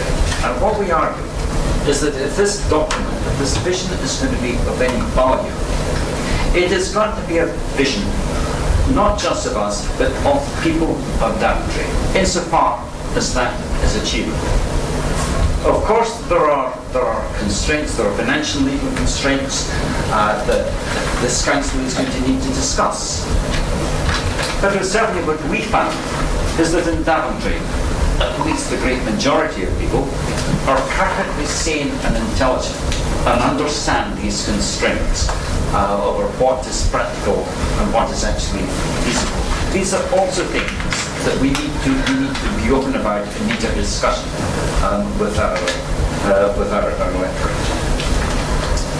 I believe that it requires a proper process of deliberation. Our starting point has not got to be a questionnaire with tick boxes. It has got to be a conversation, or a series of conversations with people. So that their starting point is what is it that they actually want for their town? What are the ideas that they have got? Now, of course, from that there has got to be a whole process of sifting and refinement to come up with, with a plan that is actually feasible.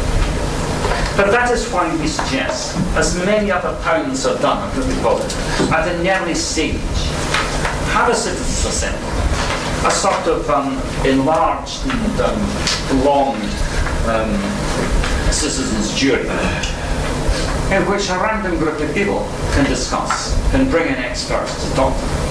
It's got to be a big enough one to ensure that there is some stability in its makeup, and it is not in the hands of one or two who might have more eccentric views. But it's an approach that we've got to consider. We have got to consider not just expecting people to contact us and tell us what they think. We have actually got to go to them and ask the questions. In the consultation around about the 2004 vision, there were only 94 responses to a questionnaire, 19 responses to a Daventry calling questionnaire, and 18 letters, in a town by the size of Daventry. Our Daventry's future consultation had around 750 people responding, and many of them responding by coming to meetings and writing a letter. There's a huge amount of work done. But when we had that abysmal consultation way back in 2004, it's hardly surprising that a lot of people did not feel that the division was something that actually belonged to them. Now, we're not alone in this. There are so many other towns that face the same problems and are needing to go through the same sort of process. Many of them have done that, using the services of professionals who are professionals in the business of what is a town nowadays, what is a town centre therefore. There are others who have expertise in methods of consultation. I mentioned organisations like Democratic Society that is involved, that was set up by the Town Country Planning Association. On the other side, there is Springboard that is there thinking about new ideas in what a town actually is. Organisations like English Heritage that come up with ideas about how you can build on that heritage. I just feel, and this is no respect at all to our officers, we have got to look out to what other towns have done, what they have managed to achieve in facing some of the problems to us. We have got to look for these professionals that have been developing techniques and developing methods in which we go ahead and preparing the plan. We have got to make use of that. I feel that this is a particularly important project now for Daventry. Whatever the vision is, if that vision is accomplished, we won't be here as a council to actually know about it. But I think with reorganisation coming along, with all of the uncertainty about how Daventry, and I'm talking about mainly about Daventry Town, how it relates to a new unitary authority that is much bigger in its scope and maybe at least politically centred on Northampton. This is going to be an important thing. If it is seen that the Daventry vision for the Daventry Town Centre is simply the product of a council that no longer exists, it isn't actually going to be a great deal of weight behind it. But if we can produce a vision which is clearly the vision of the things that people in Daventry want, that the people in Daventry are actually being engaged in producing this plan, I just feel that we need to be able to achieve this level of engagement if this plan will somehow be embedded in a way that any new unitary authority cannot ignore it. That's why I feel it is important that we think about the process. We think about the process, we set objectives in the process, we set measures so that we're satisfied that we have actually got something that has actually engaged people in a way that can make local government real and meaningful. Thank you. So could you define your amendment so it's clear to all? It is the amendment that is listed under agenda under item 1 to declare. Or whole motion? Right, motion, each one, yeah, on page 2.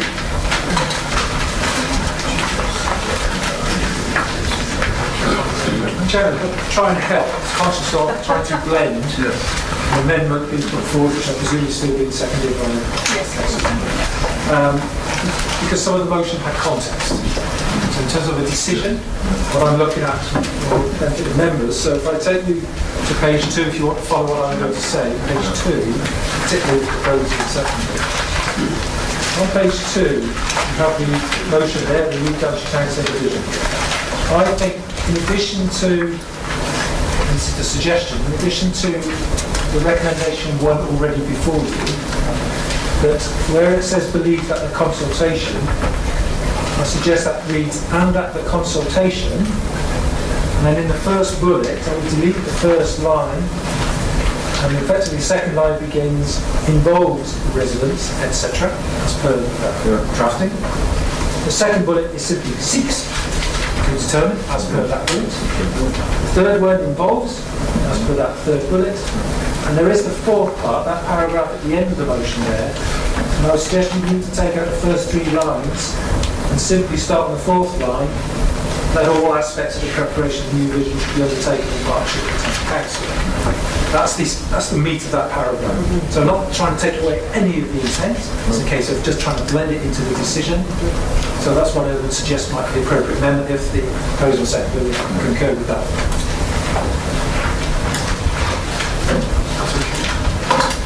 Thank you, Chair, and thank you for that bit of advice. Is it easier to regard the recommendation from the strategy group as one motion, or this is a second motion that follows it? It's an easier way of doing it. We're trying to achieve the same end. I suggest the amendment, which is what we've been talking about as an amendment. Let's deal with it as an amendment.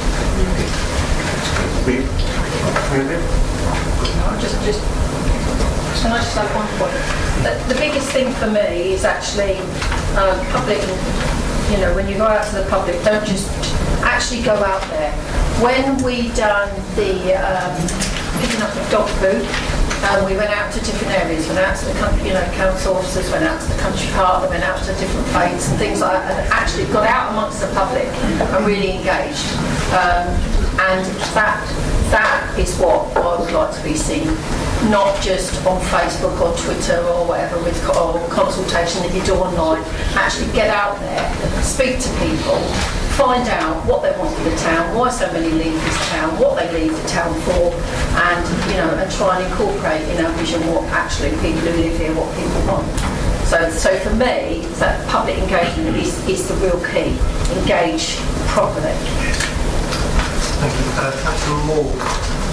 Thank you, Chair. Without further wishing to muddy the issue, I think there's a real role here, actually. Councillor Ritchie, actually, is always wonderfully consistent in this, and I think on many levels you can't argue his point about involving and engaging. But I do wonder, actually, if there's a real role here for the Town Council as well. And actually, maybe the Town Council taking some of those initial sort of public forums we were talking about as well, and the citizens group. Because, of course, a bit later on in the agenda, we are going to be talking about handing over more services to the Town Council as well. So that perhaps will be what I'd really like to see, actually, particularly as a ward member covering this part of the town as well. Actually, the Town Council as well, taking on these potential new services and being much more proactive in helping us shape that vision as well. So I'd perhaps also like to consider that when you're thinking about the amended motion. Thank you.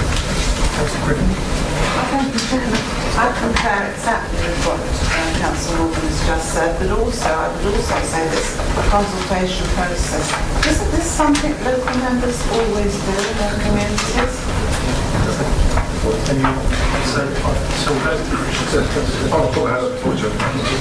Thank you, Steve. I just wanted to highlight the point about I admire the enthusiasm from Councillor Ritchie and Councillor Randall.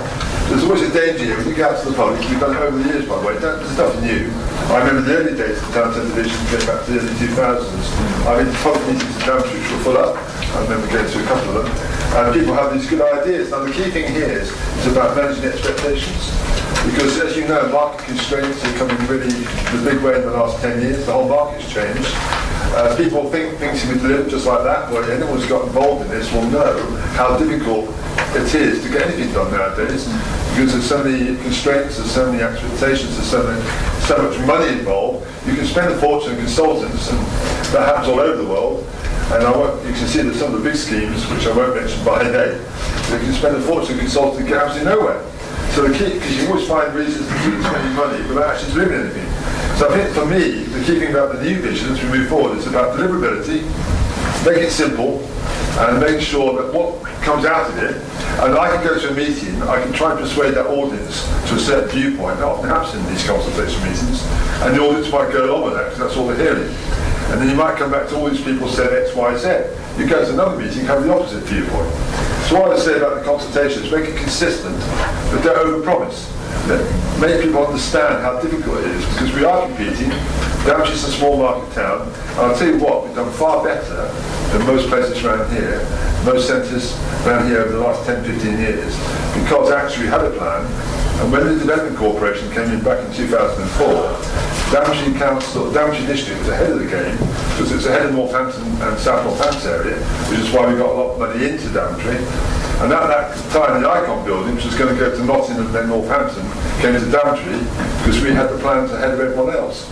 So I think planning is quite right. We've got to plan ahead, but make sure we don't mislead the public by, the public come up with all their ideas. They have hundreds of ideas. You go into a meeting, hundreds of ideas, and they all go away thinking all those ideas are going to get delivered, when that's not the case.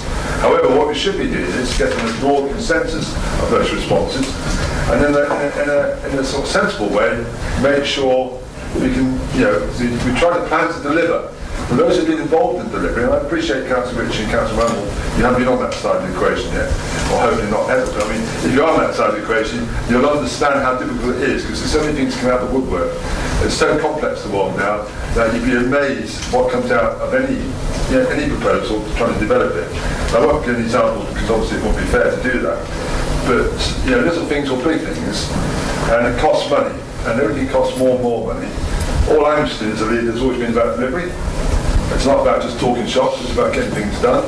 And I know everyone in this chamber, whichever side of the fence they stand on, wants to get things done. And I'll tell you one example is the A45 link road. Because if it wasn't for this council, that would never happen. I look at Isham Bypass, going back 20 years, Isham Bypass and the A45 link road were the number 1 and 2 schemes across the county to be delivered. The only reason the Isham Bypass has still not been delivered.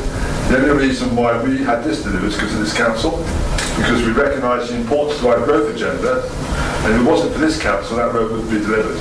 It's not just the benefits to the villages, it's about the benefits to the wider Daventry town moving forward, because the government of any day, whichever colour it is, will not put money into this area unless that link road is there.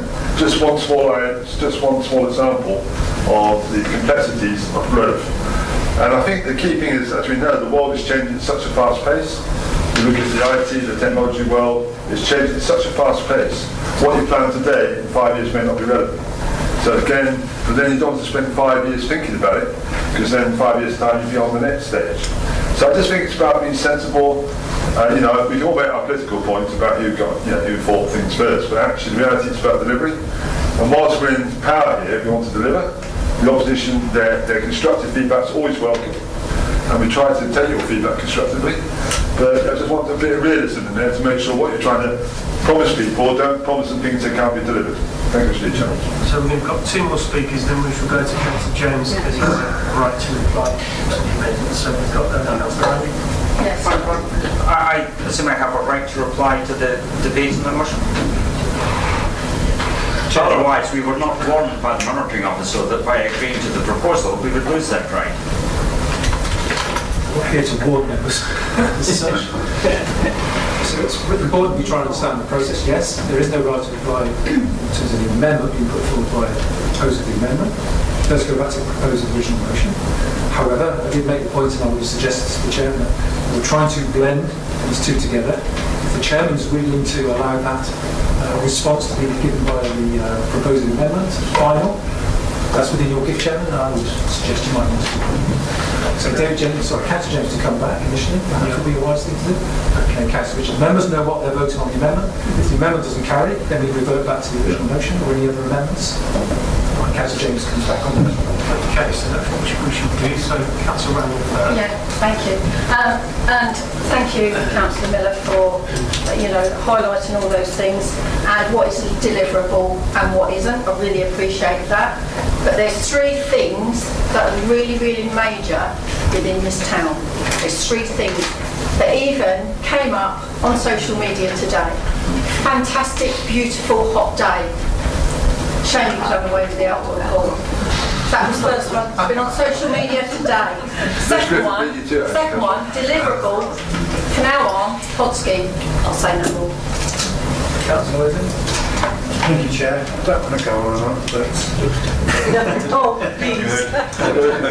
This is really, really simple. There's an amendment being proposed, but really, I would just ask that when we have the consultation, that it is done really, really well. And I think that really sums it up, and that's what I'd like to say. I'd also just like to respond to Councillor. I think when you actually have a consultation, it's like aim for the sky, not for the local horizon. It's like, don't preclude anything, even if it's not deliverable. Let's hear about it. But let's just ask everyone that's involved in the consultation, including Councillor Jones, to make sure it is a valid consultation and put it out there. And that's what I'm going to say. Councillor Jones. Sure. Okay. The sites 1, 5 and 3 have all got their own specific site difficulties. So therefore, the most important people in the process of developing their sites are architects, engineers, surveyors, valuers. Now, the public, we can consult the wider public as much as we like, and they can put forward all sorts of things. They can have a space station there, they can suggest that, or skate parks. But if it doesn't stack up, because it's not viable to do it, then of course all fails. So I think the consultations that we do now, we do very well. The fact that a lot of people don't engage, that's entirely up to them. But you can't do any better than open up in the high street and have council officials there and councillors too, handing out leaflets, prepared to discuss with people. If you want to put any comments, fill in the little page here, drop it in the box. You can't do any more than that. You can't do any more than put it on Facebook or put it in the local newspapers. If people don't want to respond, then they won't respond. So the second thing about this is the time scale. We don't have a lot of time to get this done and up and running before the unit comes into being. If this town centre vision plan isn't in being by the time the unit comes in, forget about it, because all the news, all the discussion will get about how they can spend millions on North London. That's where the focus will be. We want to get this something realistic, planned and done and put before the public.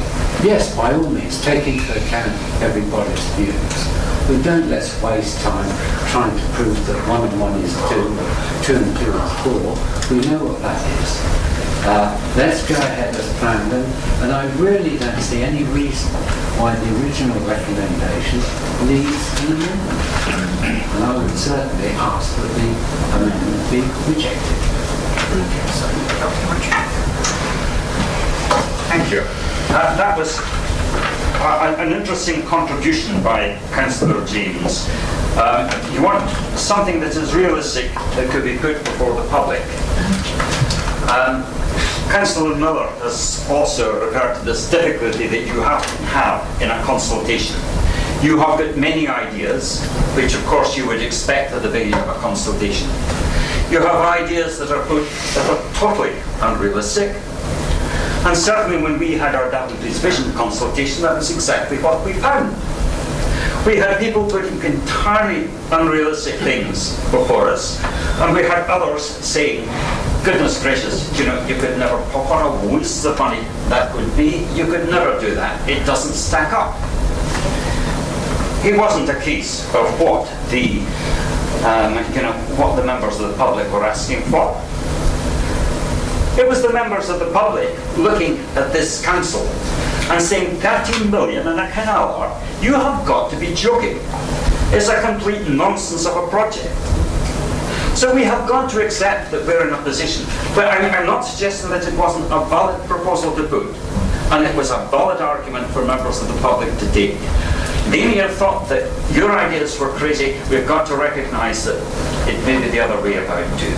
We have got to produce this in partnership. This isn't something that we produce simply to put to our residents.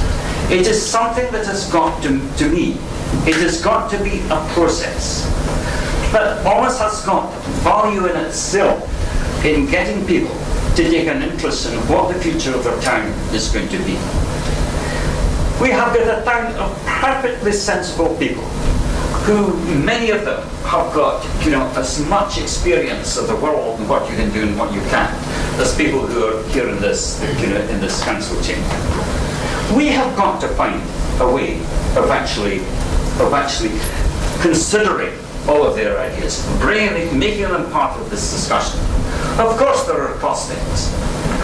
Why should we not involve them in that? There are parts of the country, and many parts of the world, where the norm is participatory budgeting. Some of these organisations that I have mentioned before are heavily into working with local councils on the idea of participatory budgeting. People are perfectly used to deciding priorities.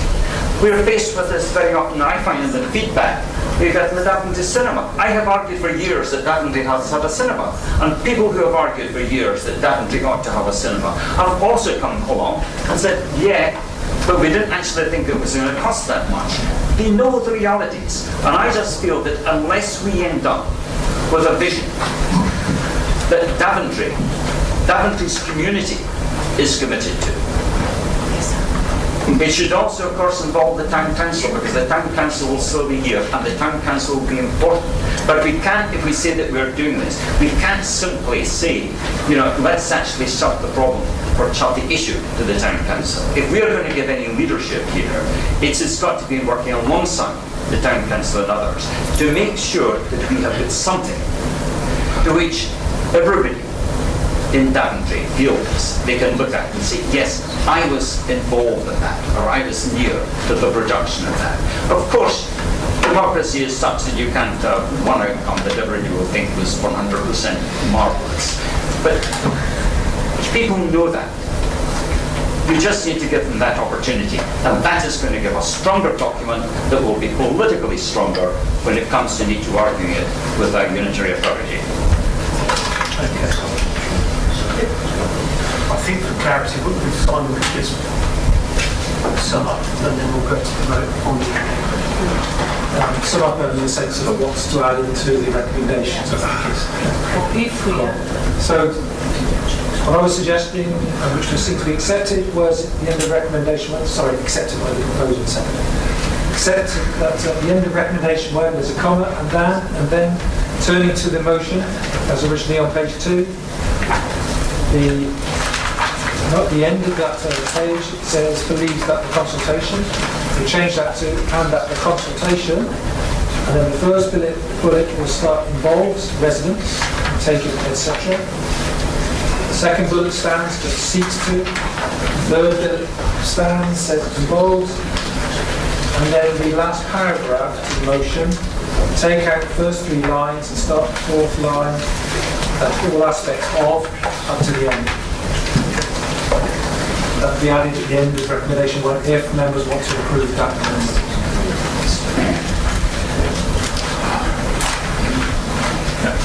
So we're going to take the vote on the amendment.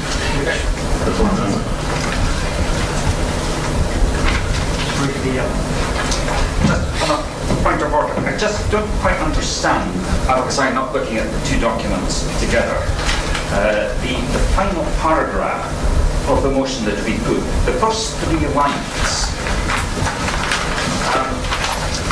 that includes the reference to Daventry Council as being likely to have an important role in the governance of Daventry affairs.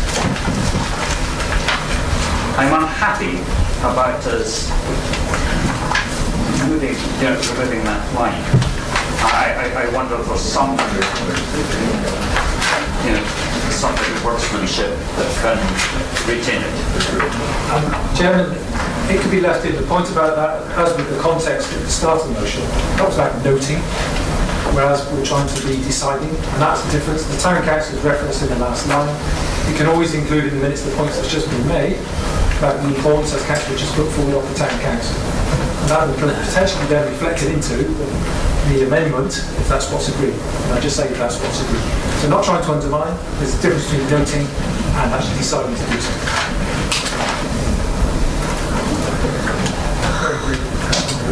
I'm sure Councillor Ritchie can speak for himself. I'm not clear, apart from that quibble over the amendment, if Councillor Ritchie actually accepts the amendment or not in that term.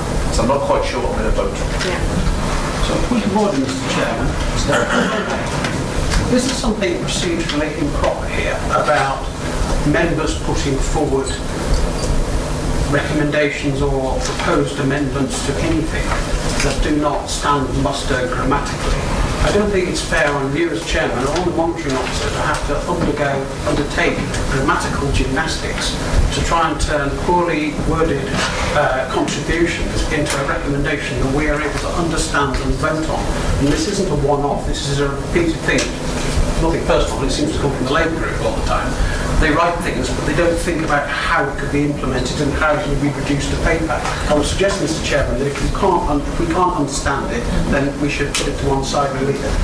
Just ridiculous. On a point of order, a criticism has been made. I would be grateful if the member could write to me giving details of what he's talking about. Or withdraw them. Mr. Chairman, I think it's quite clear what I said. Unlike what Councillor Ritchie is saying in his contribution in writing, I don't intend to write to anybody.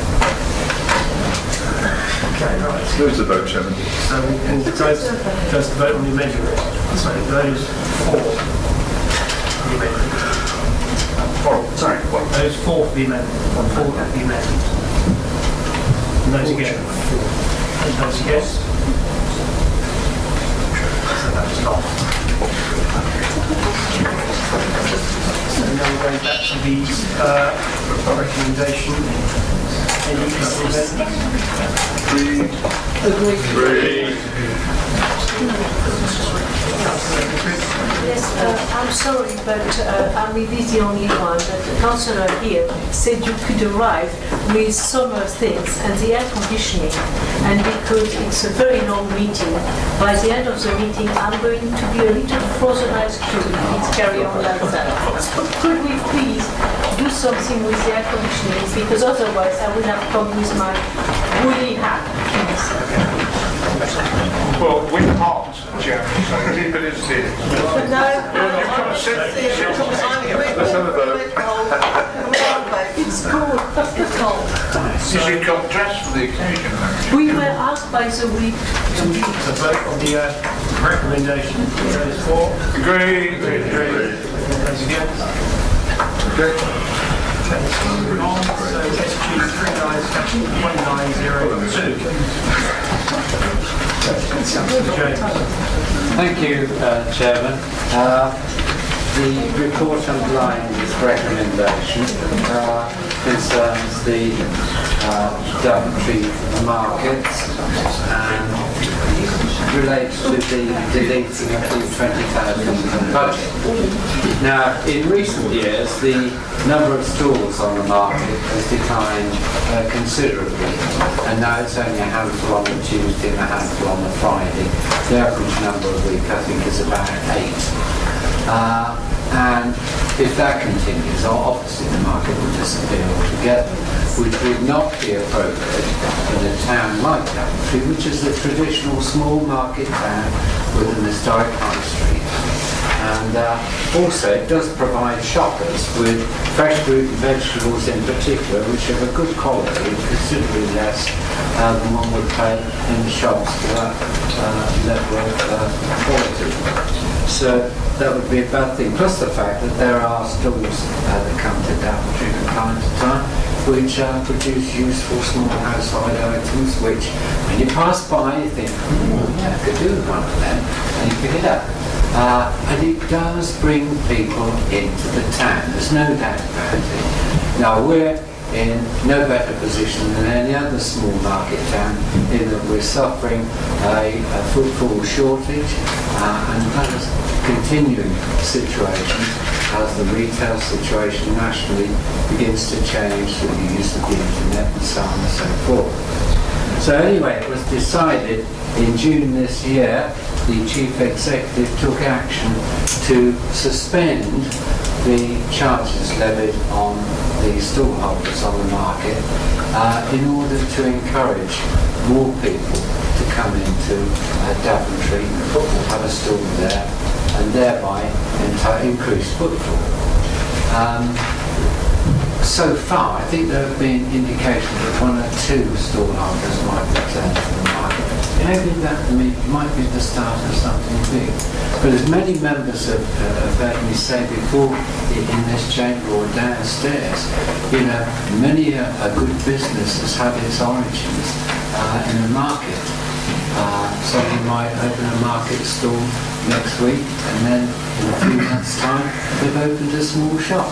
And perhaps in a few years they've got a chain of small shops. And there are many examples. One example in particular, as I mentioned earlier this week, is Dunham's, which had its origins on Leicester Market. And of course, as quickly put right, the fact that Marks and Spencer's had its origins in being a market stall. So, you know, we've got to do everything we can to encourage the market, and by reducing the charges, or in this case suspending them altogether, may well have the desired effect of increasing the number of stalls and thereby increasing footfall and activity in the town centre. So I recommend then that the council supports this recommendation, which deletes the 20,000 income budget. Now that is purely a budget figure because the actual revenue for this year to date is a mere 4,707. That's all it is for this year to date, which has fallen from something like at one stage was 17,335. So you can see it's a declining figure. This year's figure to date is before one takes into account the fact that there's electricity, rent for a washroom, and maybe, as in the previous year, an item for repairs too. So it's not producing a great deal of revenue. It will be the responsibility of the district council until we hand it over to the town council, if the transfer of assets, etc., is approved this evening. So it's not a long-term matter for us, hopefully.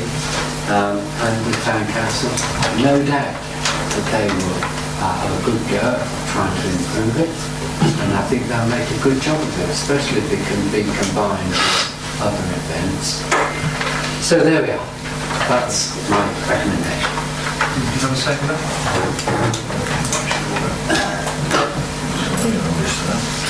Second on speak. Can I speak? Yes, we can.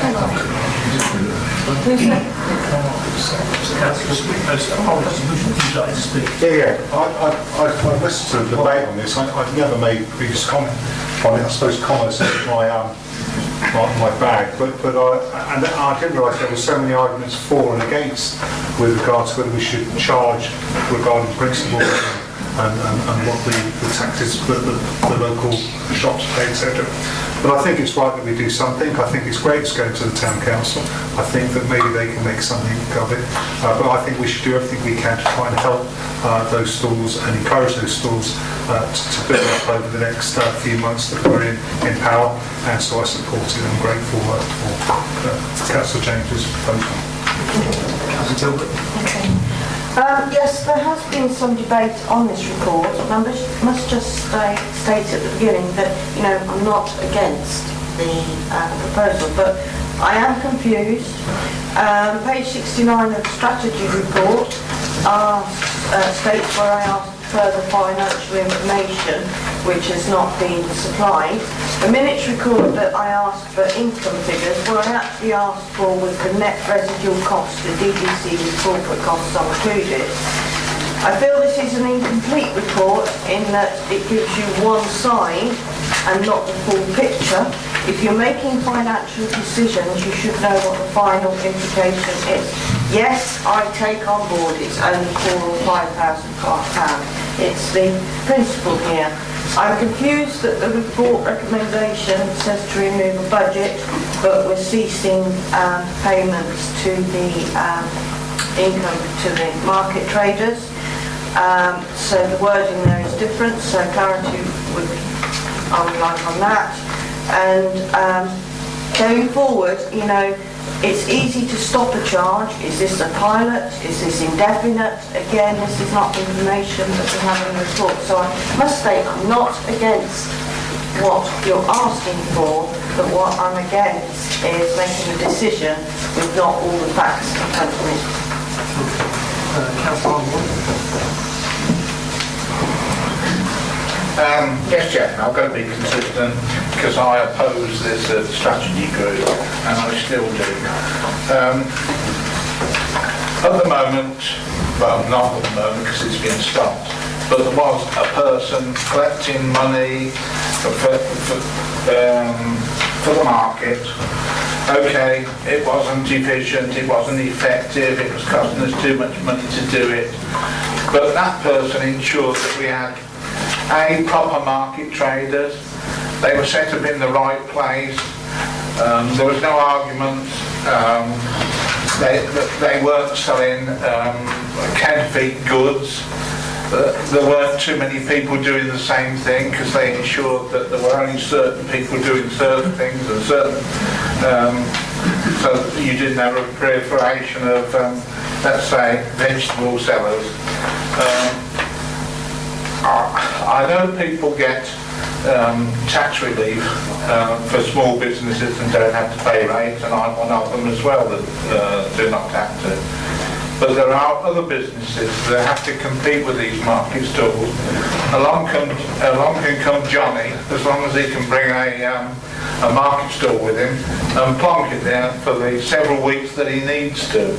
He can sell trainers that come from Taiwan, say Nike on them, and there's nobody there from the council to stop him. He can sell Duff perfume, and again there's nobody, except you can make a phone call to trading standards if you can get them to come out from county council. I see it as unfair competition. Yes, you'll get more market stalls. You'll probably get some tables with some cloth thrown over the top of them, and you'll probably get lots at this moment up to Christmas. But when the hard weather comes, you won't get them. I don't support it, Chairman. Councillor Correct. Thank you, Mr. Chairman. I'm afraid I do not like this report. I think the principle of do we value the market, do we value collective help it, is a no-brainer. I doubt there's anybody in the room that wouldn't go along with that. As a document, I think this is pretty poor. I agree entirely with everything Councillor Guildford said, which is quite correct. I think Councillor Osborne has raised some very valid thoughts about competition. The legal implications in this doesn't really cover that, but you know, in the modern world you never can tell. Over the decades I've lost track of I couldn't possibly try to count the number of reports that I've seen or written for umpteen committees and umpteen council meetings of government and the councils. This is a very poor product. It gives us no information at all. Yes, it's only a 20,000 budget, but in the context of what is proper, it is very poor. It doesn't attempt to argue a case. It doesn't put merits and demerits. It doesn't cover risks. It doesn't give us any alternatives. The one fact it has given us is that this year's budget for income is £20,000. Councillor James said I think we're collecting 4,000. That might have something to do with the fact that Chief Exec stopped collecting it in June, though, possibly. What were the budgets and how did we perform against that last year in the report? No idea, it's not in here. What are the other financial aspects of our support to the market? No idea, it's not in here. Okay, the market may be struggling in some respects and we may want to help it. What are the other options that we could have done? No idea, they're not covered. What are the other things that possibly were considered and rejected? No idea, they're not covered. What are the other things that other local authorities have done to deal with exactly this and have achieved considerable success somewhere? No idea, it's not covered. It's a very superficial document with a knee-jerk response. The market is struggling, no doubt the traders are unhappy, they've had a moan that they should be let off their rates, their fees. So we produce something to discontinue the income budget. They could also be the point, how long for? Is it this year, or the following year, or what? I don't like this, and I can't vote for this. As a professional product, it is.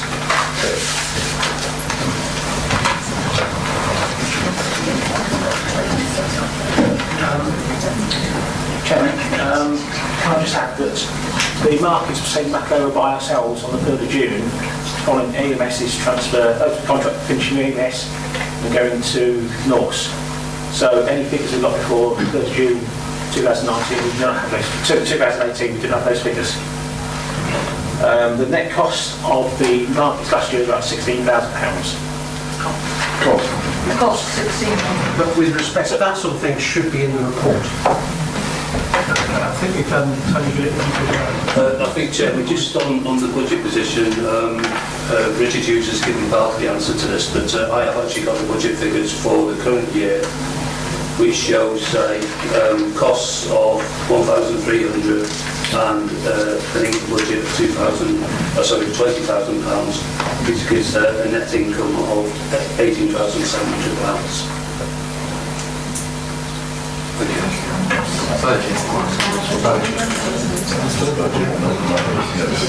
Thank you, Mr. Chairman. I'm grateful for the information that's come from the two officers, but I don't think it invalidates the point that the information, the data that's been given to us to justify a decision about helping and supporting the market is just not here. A few figures given to us as a result of a question in council is just not good enough. Councillor Miller? Yeah, thank you, Chair. It's interesting, it's incredibly debate. I agree with you. It's only a small item in terms of the greater picture here, but one thing I would say is, from my point of view, it's about increasing footfall in our town. It's about, many years ago, the market was very vibrant and a lot of people came into Daventry town. So Market Town, heading Market Town, and a lot of people came into Daventry for the market. So anything to try and encourage that market to rise up again, I think is positive. I also like to say shops have the right, if they wish to, shops who feel they're under threat from the competition can actually put a store up themselves and have a market store which is going to cost them nothing, and as long as it's with the right level of safety and health and safety measures. Therefore, that matter also, they can do that. So they would not necessarily be a threat. They felt the market store is a threat to them. They could have their own market store put up outside the shop there or on the market square. I just think actually, Chairman, we should support this because actually, I guess the point that Councillor Mick raised, that's more the technical point. I'm talking about the concept of trying to improve footfall in our town, which has been one of our aims for many years, Chairman. Councillor Moore. Thank you, Chair. I think a lot of water's passed since I was going to make my point. I take on board all the points. I think actually, particularly for me, the point about controls being in place, and we still make sure that it's a well-run market. And despite withdrawing the charges, I do take on board the point actually that when you do a superficial reading of the recommendation, it looks like we're simply asking for an income budget to be withdrawn. When in actual fact, that is the case, but the real, in a way, the real issue is that we're making the markets free. Yeah. Notwithstanding kind of competition issues, I do support this because I do think we need to bring more viability to the market in the town. But most of all, actually, when we fast forward a little bit later in the agenda, I'm very much looking forward to having the town council take this over and do a really good job to inject extra vibrancy. I do think this is a good short-term measure, but I do think it could be better positioned in terms of how, but I do support it. Thank you, Chair. Thank you, Chairman. Councillor Micklewright has expressed many of the misgivings that I share far more eloquently than I could, but I do fear that this is the politician's syllogism in action. We know that we have a failing market, something must be done about it, this is something, therefore we're being asked to do this. Whereas in the paper, there is no case presented to actually suggest that the measures in front of us will do what we want it to do. If we want a successful market, then we need an actual strategy to set out how to make the market better than it is already. £17 for a Friday stall, or £16 or whatever it may be, is not going to make the difference from having a successful market or otherwise. We need far more than that to make a success of the market. Now, I'm not going to vote against this, but the case has not been made sufficiently for me to vote in favour of it. Therefore, I'd be grateful, Mr. Chairman, if you could record my abstention on the matter. Yes, thank you. I was just going to ask actually if it could be deferred until some more information was given. And, for me, I would be in favour of it, but not where it's located. Because a lot of the traders down that high street, it gets closed off for 2 days a week, and a lot of the traders have said it's totally now unfair. They lose a lot of business on those 2 days anyway, and now to actually have those traders not even have to pay anything for their store whatsoever, that has got the backs up of some of the local traders. All people in the town, going back to your vision, you can walk out there now and say, where would you put the market? And nearly everybody would say, not in the high street. So if you was going to move the market somewhere else, then I think it would make it more, I think it would bring that the heart of that community back into that market like it used to be when it was actually on Market Square, which is why it was called Market Square. Thank you.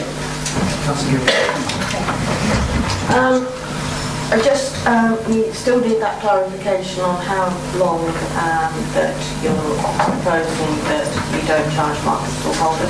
I agree totally with what Councillor Brown says. We should have had a strategy in front of us. I also feel that this should be a high priority of the consultation in the Daventry vision, and that maybe either an amendment could be considered to, because if we had a full strategy paper here in front of us, we would be linking it to our consultation with the vision to find out how it could go forward. So either it be... consultation with the vision? Yes, so maybe we could put an amendment through that it's given priority in the consultation for the Daventry vision as to how we can have a revitalised market for the town. I'm a bit confused on how costs go from 16k to 1.3, but I'm not going to, it's irrelevant that, but if we'd had a full paper in front of us, we'd have had that there. So either it be minuted that we would like it to be part of the full consultation for the vision going forward, or the consider amendment. Would you have a seconder for the amendment? Sorry, what's the amendment for the amendment? Well, I haven't actually proposed an amendment. Okay, I propose that that we have an amendment to this to not only cease to cease charging the store holders, needs said shareholders, but that we also give it priority on consultation as how we can revitalise the markets in the Daventry consultation. As part of the Emerging Town Division. Emerging Town Division. Second English problems. We're looking for a second motion. I'm happy to second that, but could I just ask Councillor Guildford if she might want to address her lack of certainty as to what period of time we're looking at here, this year or forever? We're over here after I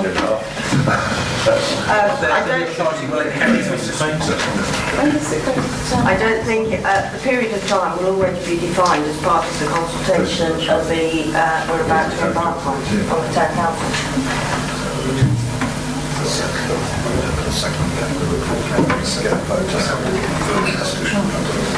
So, Colin, did you wish to speak? Thank you, Chair. Yeah, I think Councillor Guildford promoted is much cleaner by having a very simple bullet point to the second. A second recommendation which simply says that this informs part of the consultation for the town centre vision. I'll work on the words while you can. Yeah, I think that's keep it very clean. I think actually, because we don't really want to muddy these waters in terms of the income budget. Okay, we'll give Tony Gooding Yes, thank you, Chairman. I think just to try to help in terms of the how long this arrangement will be in place for, there is a recommendation within the transfer of assets report to the town centre to the town council and market transfers. So I think it would be safe for members to assume until a decision is made on that, or the market transfers, or if it doesn't transfer, then it will need to be reviewed. Okay, we've got That's 2 items now. Can I respond on that?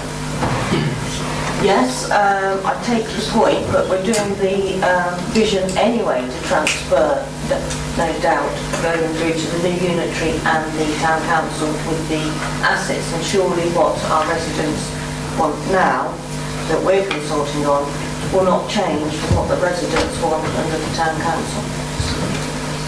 So we've got 2 more to speak. So I've got Councillor Howard. Thank you, Chair. Firstly, I'd like to ask Councillor Randall, would you be willing to share the names of the shops that you visited and have issues with where the market currently is, and also the payment from the other? I can ask the shops if they're prepared to say that. You're not prepared to share it with? Well, I'm not sharing it because I never divulge any information without asking. Okay. Chair, I read the meeting previous, obviously, and this was what I thought the answer might be. I took advice, I went to the officers, or a officer, and said, what questions could I ask? And there's certain things that maybe that they wouldn't want to indulge in, give me that information, so I didn't want to pick on the spot regarding whether they pay council rates and that to us, so small business relief rates, etc. So I was very careful what I did do. So I went out to a number of shops that I know personally, owners, etc., and asked certain questions. So I asked a store market holder that I know for over 40 years about how did he feel about not paying, and he said he would willingly pay double than what he currently pays, and he comes twice a week, and he's been coming in for 30 years. I've known him for 14 actually. I went to another number of shops as well. Some do pay rates because they have more than one premises within the town centre and on the industrial estates. And they actually said they were happy if the market didn't move, and they were quite happy if it go to Sheep Street. So if the town council does take it over, then obviously that would be for them to decide, not us. So I think moving the market would be not our choice, and if it does move, then that would be great. I asked if some other shops about how do they feel about the market if people are not paying this cost, and they also then turned around and said, we don't believe any footfall that comes into the town market actually affects them, as in they don't get any revenue from people walking into the market. They don't actually physically come into the market, but if there was, they don't feel that they did. But they don't mind the fact that if it's a market town and the market town succeeds and it brings the trade, eventually the more people that come in with market stalls, then it might bring in trade for them. So the general consensus out there is I don't think the actual shop owners care that much about it. Now, I'm willing to submit the names and contacts of the shop's details to the officer that I spoke to, so the information I've got is factually correct. So it's a pity that Councillor Randall didn't want to get his own issue. Okay, so I've got Councillor Ritchie and Thank you, Chair. I'm aware that a short time ago that you defeated proposals that we put for the way in which the consultation of the town centre should be conducted. I just say I'm aghast if you think that the issue of where you should charge 17 quid a day for somebody to have a stall in the high street has got to be one of your starting questions. now that our proposals were defeated as a motion, I had hoped that the principle of how you have a holistic consultation, that some of it might have been understood and accepted. I'm afraid I have got to vote against the idea that we proceed by a consultation that is simply made part of the discussion that we need to have on very, very much wider issues. Yeah, just for clarity of words, that the town centre vision consultation includes a detailed strand of work in relation to a vision for Daventry town market. What's that? Could you repeat? I didn't quite hear it myself. That the town centre vision consultation includes a detailed strand of work in relation to a vision for Daventry town market. And is your second agree with that? Yes. Okay, so we've got a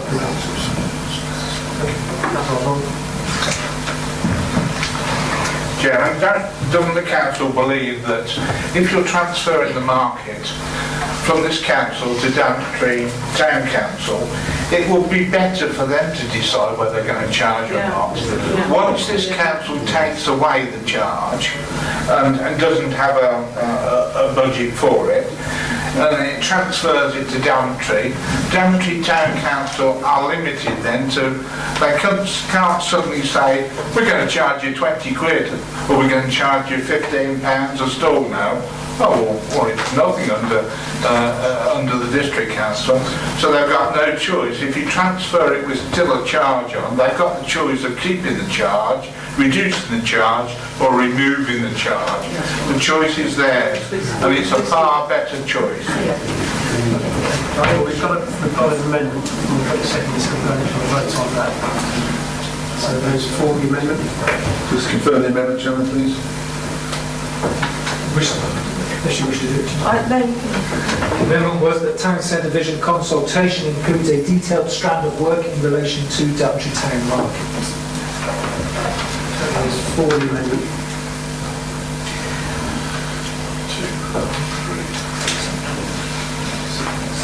6, Chairman. And those against?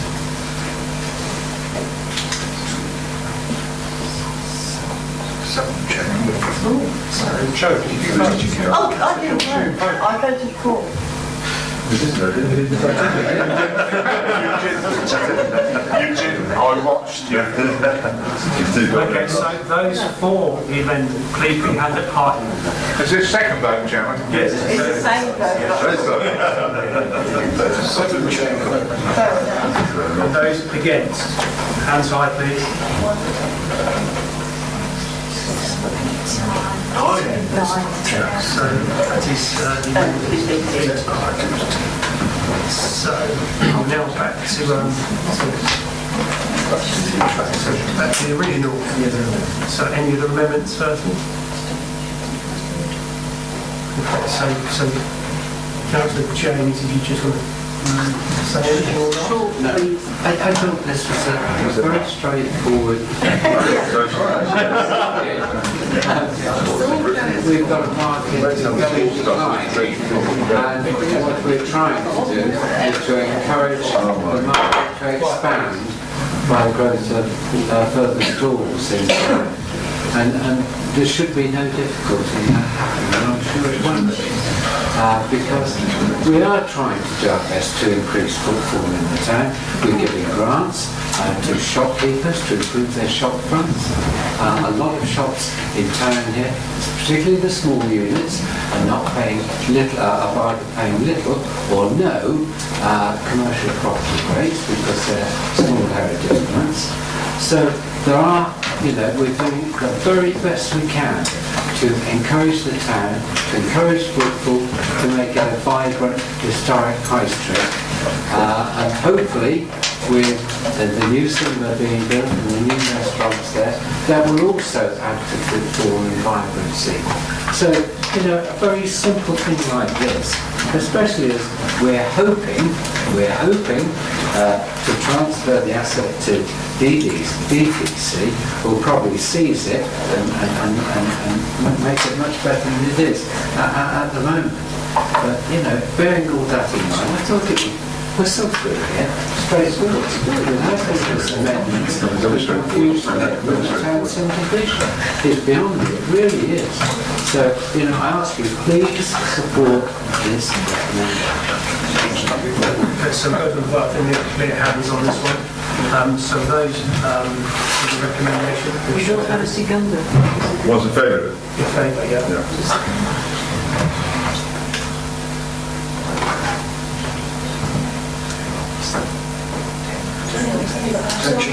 Sorry, we didn't have a seconder. Sorry? Yes, and those against? Those against? Oh, no. Against, yeah.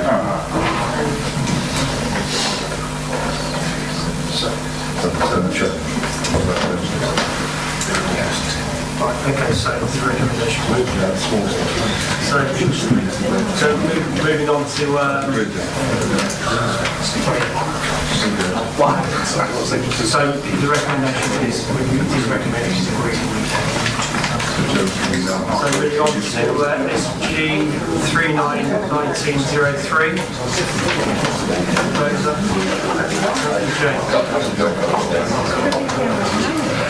Right. Maybe the Burgage Wall at Glenrose Daventry.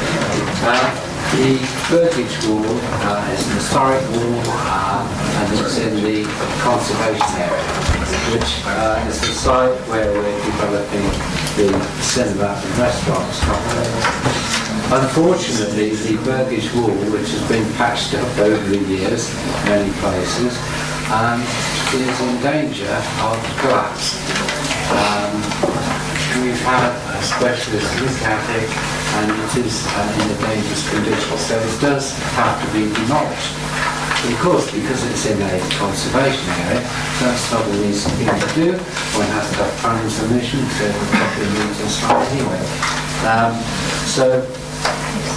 It's got to be demolished and rebuilt in similar vein to what it is now.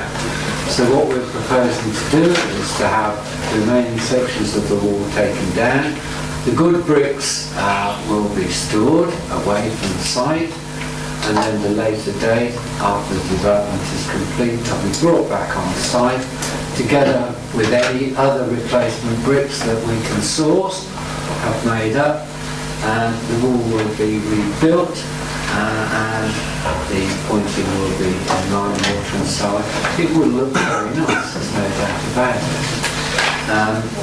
It will cost at most 120,000, which is the budget that we're hoping to set up to cover the cost of rebuilding this Burgage Wall.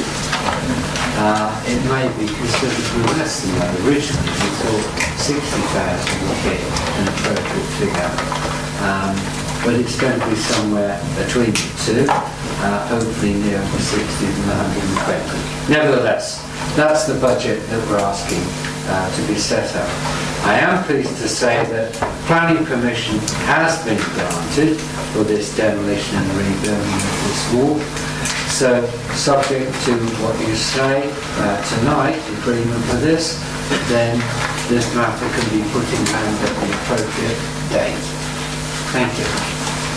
Second. Yes, please. Yeah. This is something I do fully support with my planning head on. It is in the conservation area. Anything that's in the conservation area should be retained and as perfect as it should be. If it was any other person besides Daventry District Council, we would insist when it came to planning that they should do it. And it should be retained and kept. It shouldn't be demolished, it shouldn't be because the cost is cheaper, and as it's Daventry District Council, we should be seen to be doing what we tell others to do, retain something that's in the conservation area. And it's against the law if you knock it down and not rebuild it anyway. Cheers. Yes, I just wanted clarification if I may. I think Councillor Osborne may have given a clarification, but if you could just confirm that as officers, in that I mean, I have great difficulty in spending this amount of money on the wall. It's in the conservation area, but my understanding is that if this was a private firm with a wall and they knocked it down, then they would be enforced to rebuild it. So if that is the case, then we have no choice. We cannot, treat ourselves any differently. So we would have to do the same. So can you confirm that that is the case?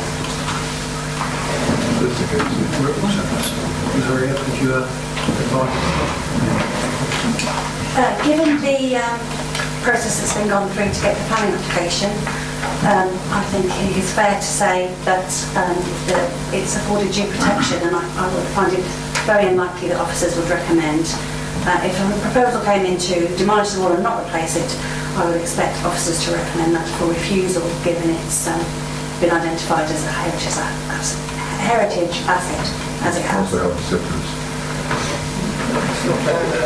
Councillor Organ? Yeah, I'll be very brief. I thought it was extortionate. We shouldn't be spending this money, but I think the point that Councillor Osborne raised about that if it being a member of the public in the same position, they would be compelled to build it. And I think we need to have integrity, and we need to spend the money and put the wall up. The wall, as has been pointed out, is in the conservation area. Our own specialist officer did recommend that the thing should be retained in some form. The same officer recommended that the old library, which was listed, it wasn't a listed building, but it was, I think, the term was a positive building that contributes to the conservation area. We've allowed it to be reduced to a pile of rubble. So I feel there's a huge air of sort of hypocrisy about the fact that we're agonising over a wall when the building that was identified as being the heritage asset has been totally wiped out. Now, that doesn't mean to say that I don't want to keep this wall. I mean, I feel that walls like this, they give a bit of a reminder as to what Daventry used to be, that Daventry does actually have a history, and that it's not all going to be like the new cinema. I think that to me is important. But what would have happened in the past if somebody had a wall like that was beginning to fall over one way or another? I would have thought that first you would see the usual solution would have been wooden buttresses in places to make sure to give it a bit extra support. There must be modern days equivalents of doing that. To stop the Leaning Tower of Pisa from falling down, there must be something that you can do with a wall that doesn't not much more than 6 foot high.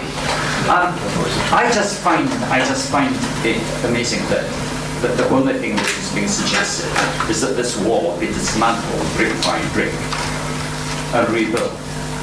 If we're going to do that, 120,000, how is that going to look? We keep on telling the people around the corner on Ashby Road that they can't have the money for having traffic calming measures. Think of all the other things that much smaller costs that we tell people that they can't have. And to spend 120,000, okay, it might come a bit cheaper, but to allow 120,000 to be spent on this strikes me as just having lost sense of our priorities. Councillor Morgan. Gosh, thank you, Chair. I can't believe it's me up already. Actually, it's fascinating, isn't it? I mean, Councillor Richie does get more comical as the night progresses.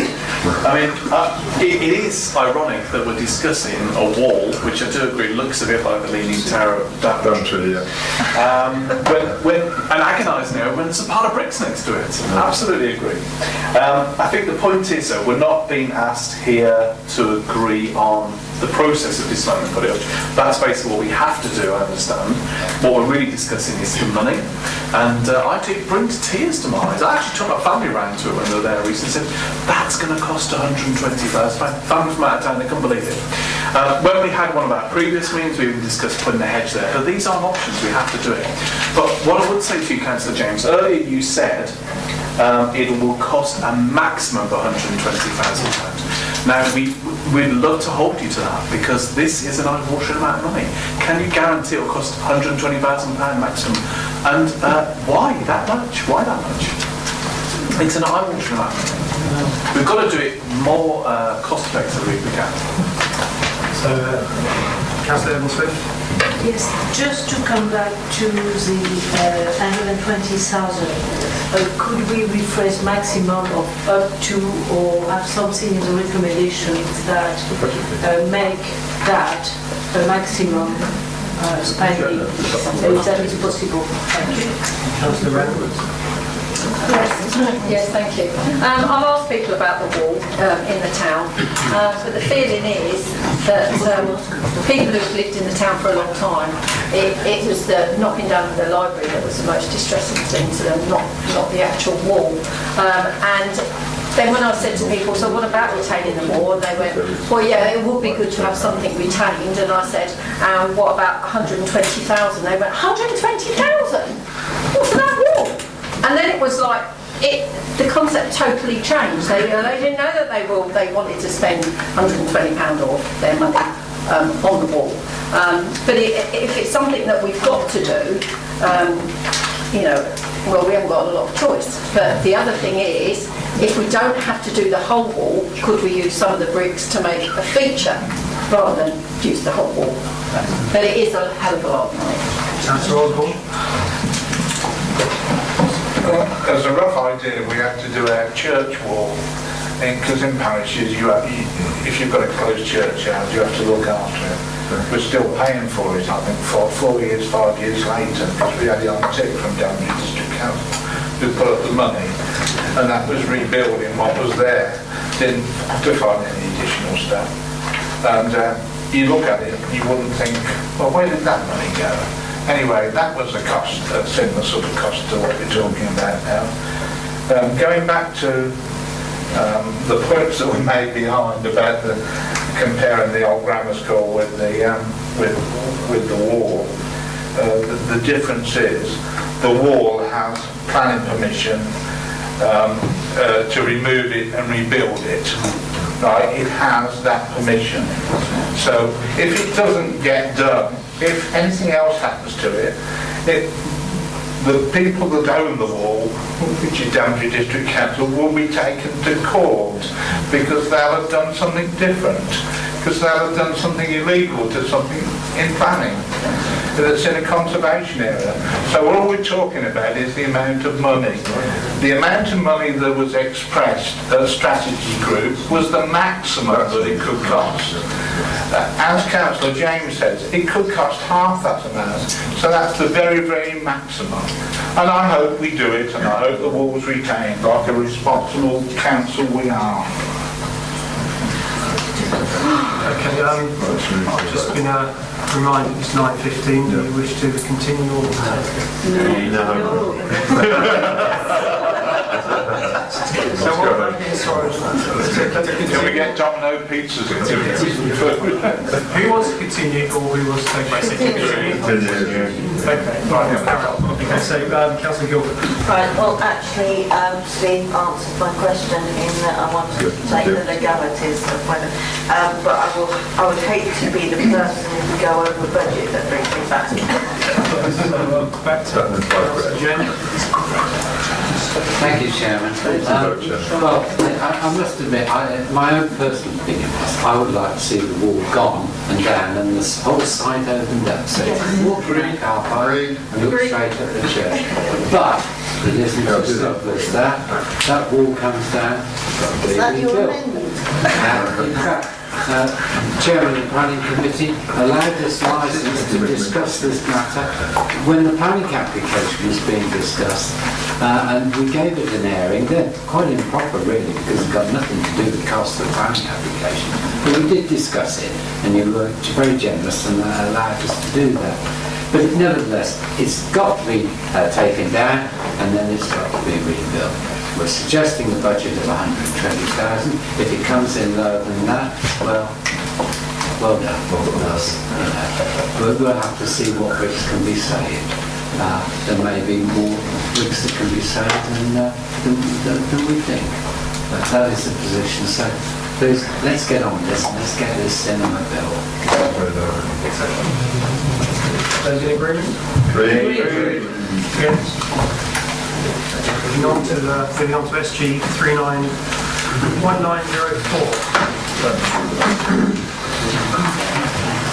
Oh, yeah. This is the transfer of assets to Daventry Town Council. Yes. Well, the Town Council would like to take over several of the assets and put themselves in the same position as many a parish council in the district, where they have responsibility for a much wider role. There have been discussions over several months between District Council here and the Daventry Town Council as to what assets can be transferred. And we came up with two lists, List A and List B. And we said that if you want to take all of List A and List B, fine, that's okay. If you don't want anything in List B, then you can only take on assets in List A. In the event the Town Council decided it wanted to take over A and B, List A and B, which is fine and fine with us, subject of course to the unitary coming into being, which it looks extremely likely now. So it's merely a matter of putting through this recommendation that we do proceed with the transfer of assets, that any residue in the special expenses budget may be left to be transferred to Daventry Town Council, and that we continue with the capital budget. No, the equipment for open spaces capital budget will cease on 1st of April 2020, with 10,000 a year being instead allocated to the country parks capital items and 20,000 to VCS capital grant budget. That in essence is quite a long lengthy schedule. The strategy, the schedule contains the modes by which the transfer will take place, and sometimes it will be a freehold transfer, sometimes leasehold, sometimes by agency agreement, and even a model agreement. And that's all I'm going to say. You have a seconder? Yes.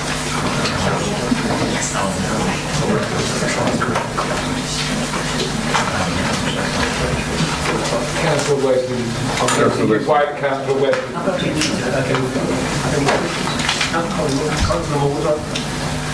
Sorry, that's going to... No, carry on. No. Councillor Morgan. Yeah, we have to welcome this. I think it's a really, really good piece of work between the District Council and the Town Council. I'm really pleased to see that it's gone ahead. And yeah, difficult at times I think, but there's a lot of work in it. And it is the right thing to do with unitary coming in to give Daventry a little bit more autonomy within the confines of the town. So please support it. Thank you very much. Thank you, Chairman. Yeah, I support this because I feel that what is going to be essential under the unitary is what goes on at grassroots level. And I think there's lots of things here that the Town Council are going to be capable of dealing with that possibly I wouldn't be too keen on transferring to a unitary. So I totally support this. Thank you, Chair. It sounds like a stuck record. I totally supported too. I was actually involved in the earlier discussions, and we did have some tricky discussions actually. And I remember actually as a former Town Councillor before I came across here, and one of many mayors in the room, that there was always a little bit of suspicion, and probably maybe still is in the Town Council, Inus across here, thinking they can't necessarily trust us. And I think this has been a great example of how we can be trusted to have a good cooperative relationship. I also really support actually the tenacity as well, and the enthusiasm for it for the town park as well.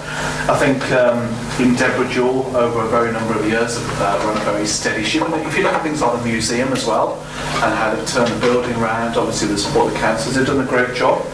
And I really support it. I also take the point on about the grassroots, and we've heard Councillor Ritchie this evening talking about that, and the markets, and it all really makes sense. And for me, particularly representing, of course, the town centre ward, it's you know, we all have that concern in the distance when the unitary spaceship takes off from Daventry, if it does.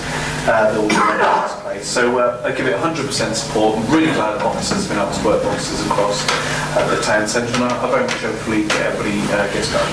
However, there is one point I would like to make finally, and that is we, district council, have run these services efficiently. We often have the backwards and forwards about the special expenses, which is always excruciating time when you're presenting the numbers, particularly with Councillor Wesley across there. But what I'm really looking forward to actually is the town council managing it very well and not increasing the precept too much. And actually, as a town, as somebody who lives in the town, I do not want to be receiving higher council tax bills as a result of that. We know we're probably going to get them from the Untitled anyway, so we're going to trust them to do a great job and deliver the services at a great price. Good luck, thank you. Councillor Murphy? Yes, thank you. I suppose I should have declared an interest. I actually am a Daventry Town Councillor, but really welcome this. I said right in the very beginning when we first heard that, you know, it could be unitary, that it'd be fantastic if the assets could be transferred over to the Town Council. You know, it's much better to keep everything locally. As for Daventry Town expenses, yes, that has been a thorn in everyone's side for a long, long time. Still not sure, even though we look at that budget time and time again, exactly what that budget is can be transferred over and what, you know, is dissolved somewhere else. So it's going to be interesting to actually know, you know, how much it costs to run all these services when it all comes to fruition. But, you know, yeah, really support this. Thank you, Chairman.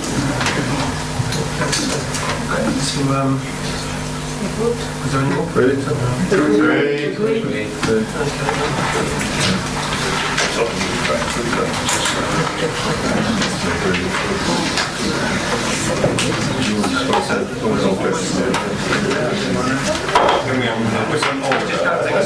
Are we agreed?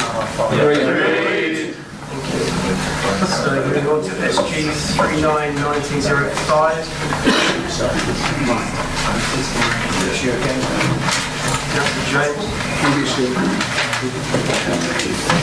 Yes, thank you, Chairman.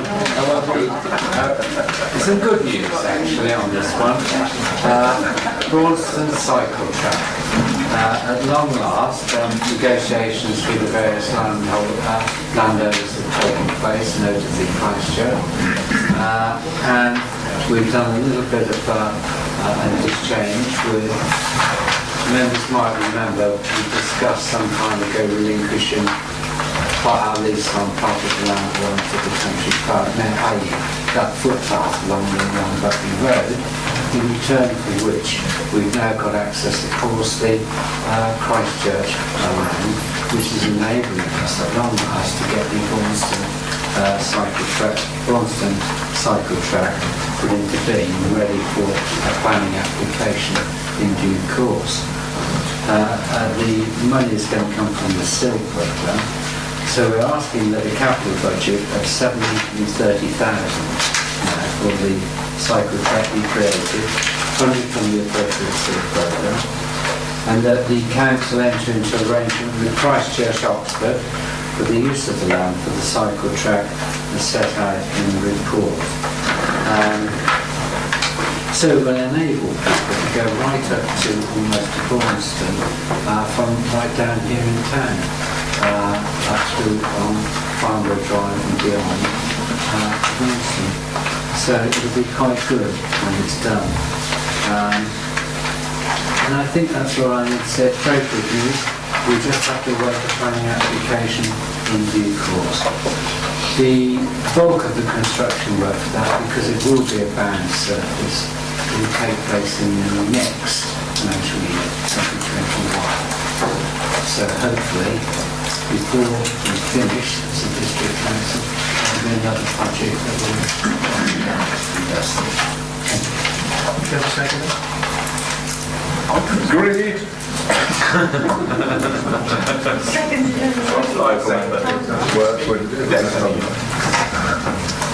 Thank you, Chair.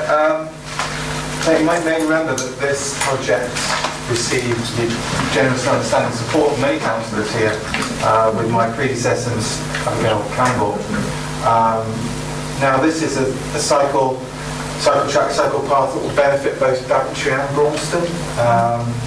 The want and need and desire for this, the whole village was canvassed some time ago, and overwhelming support that this was needed. Needed for a variety of reasons.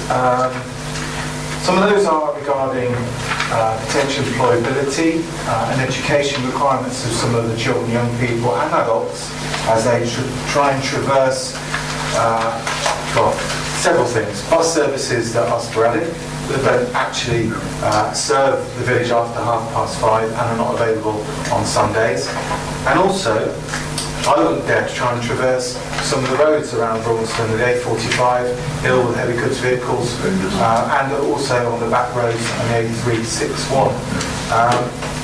This will bring well-received income both to Daventry, I feel, and to Braunston, with other potential leisure pursuits. We've seen similar connections and development of waterways from the Manifold Trail in Daventry Peaks, which has been very successful. It will improve the health and well-being of both Daventry and Braunston residents.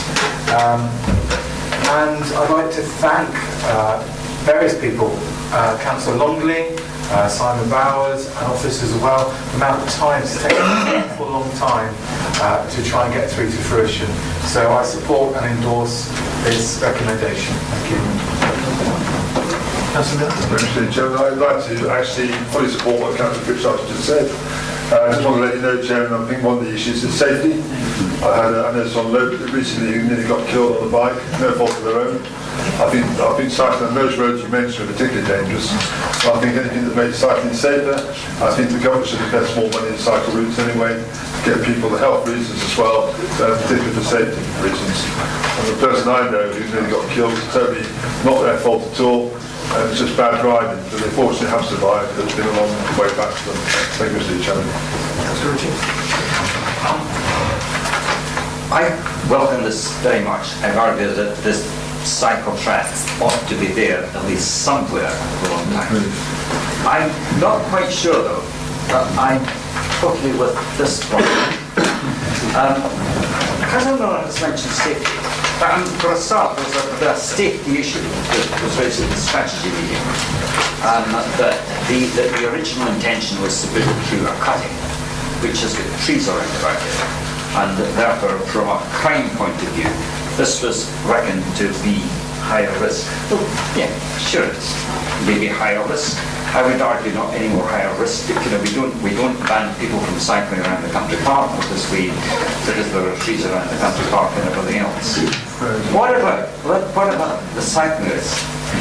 The route that is proposed, cyclists are going to have an absolutely amazing experience coming down from the top of the hill at Middleborough. There will be a sort of slight dip, but nothing that will require pedaling. They will race round to the top of the mouth of the canal, and from there you have a very steep slope. I had assumed that you would do something to go down the bank in a more tapered way, but you actually have something with a 2Z bends in it. The bottom one right up against the mouth of the canal, so that if you don't get around the turning, you end up in the canal, or worse, smashing into the wall of the canal surroundings. Are you really going to try to construct the track in exactly the same way that people walk on the tracks that are there at the moment? If so, I think that for a cycle track, it would be crazy. It would be wonderful for cyclists travelling from Daventry to Braunston, but travelling the way, going back again. The original concept, surely, was that the cycle track would follow the sweep of the railway line, and you therefore wouldn't have these very excessive gradients. But I just feel that the way that this is being planned, you're bound to have accidents with cyclists coming down at that corner. And because of that, I'm very happy to vote against recommendation 1. But recommendation 2, I would prefer it if some other thought could be given to how this, what is going to be done with this particular track.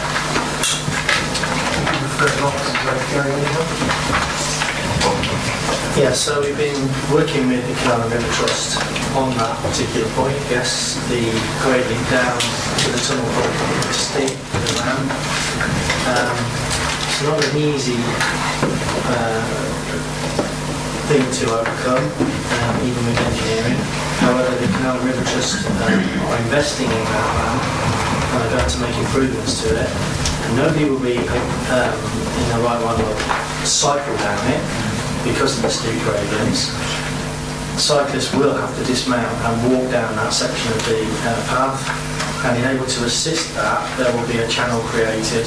They can put their bike wheel in to help them get their bike down and walk up that particular ramp. Now, in the long term, if we can overcome those problems of that gradient with engineering works, either on the towpath or in adjacent land, we will do so to make that easier. In the short term, the idea is that cyclists will dismount, walk down that section of ramp and then continue along the towpath. And we are working to try and just on a solution.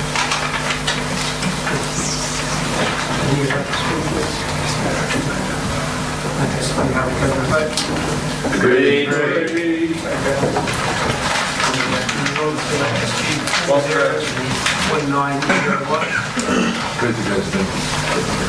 Thank you, Chair.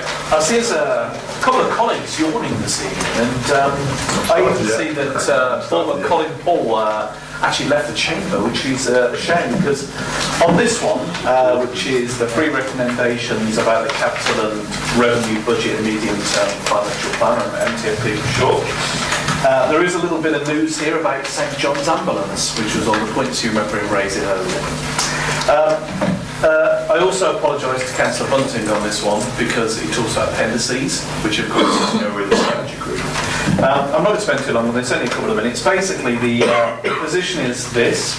If you look forward to the end of our time here, 2021, we're currently showing a budget deficit of 1.605 million, which should focus our minds because we don't want to leave that legacy. So we have to basically start looking at that.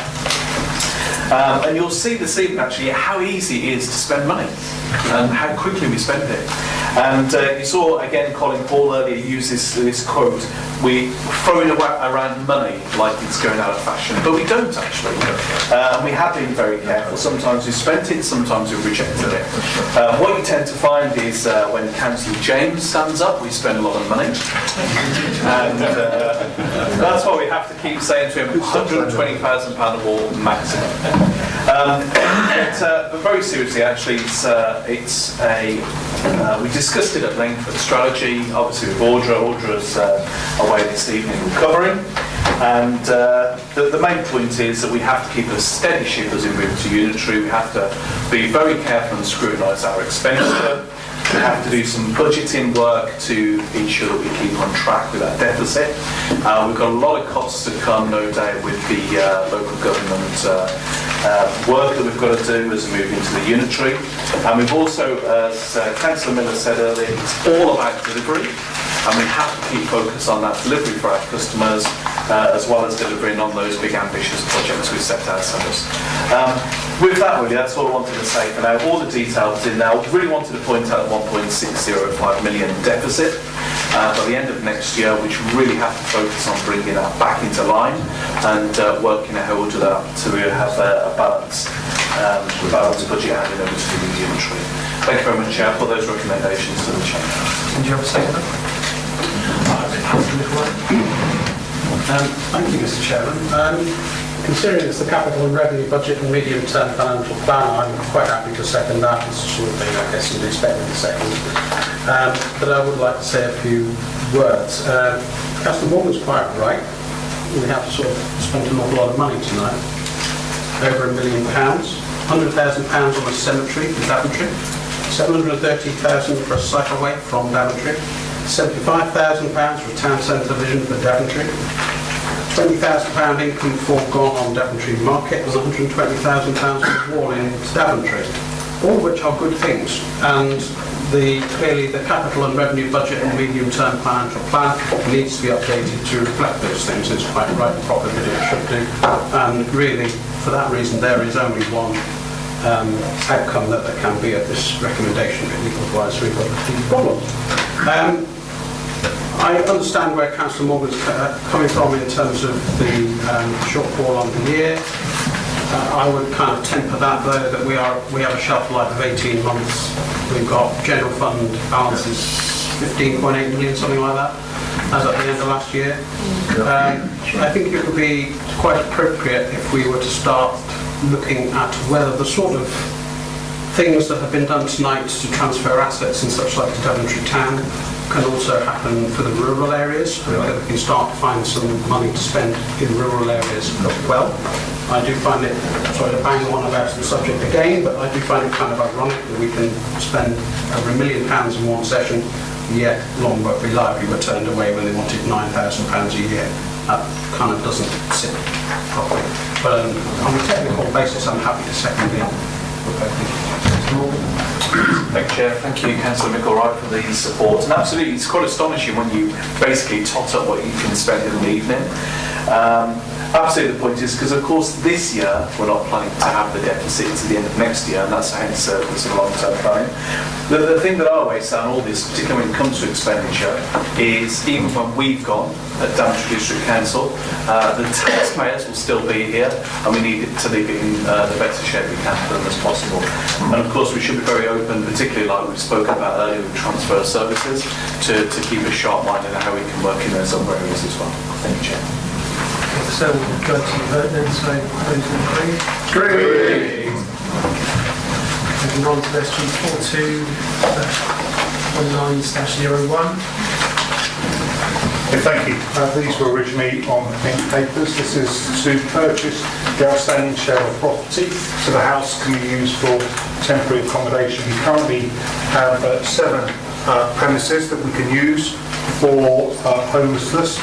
3 of them leased, 3 of them we own. This will be the 4th one. We all appreciate that we do not want to put people in bed and breakfast if we can help it. We know it's detrimental to them psychologically and physiologically, so it's important that we have these premises. This will add 1 more to our portfolio. It will save us money, but more important, it will be a great environment for the homeless to recover until we can get them housed in RPs or other such accommodation.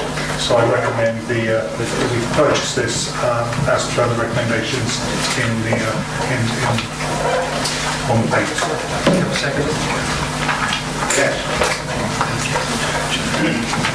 Ready to speak? No, it's fine. I'm happy with it. Councillor Rowe? Yes, thank you. Obviously on the strategy papers it gives you a lot more information. I expected to see the price of this one, but maybe that's because it's been in pink papers, I don't know. But obviously the purchase price is 46,000, and then you've got new central heating, which is about another 2,500, 48,500 for a 1-bedroom property. And I am all for housing homeless people, but it just seems that is this the way the money is best spent? I've been after having some sort of shelter, for a long time now. Always banging on about the hotel as you come into Daventry. See different, even when I come back last night, there was different lights on in there. I've actually come across somebody who actually did live in there.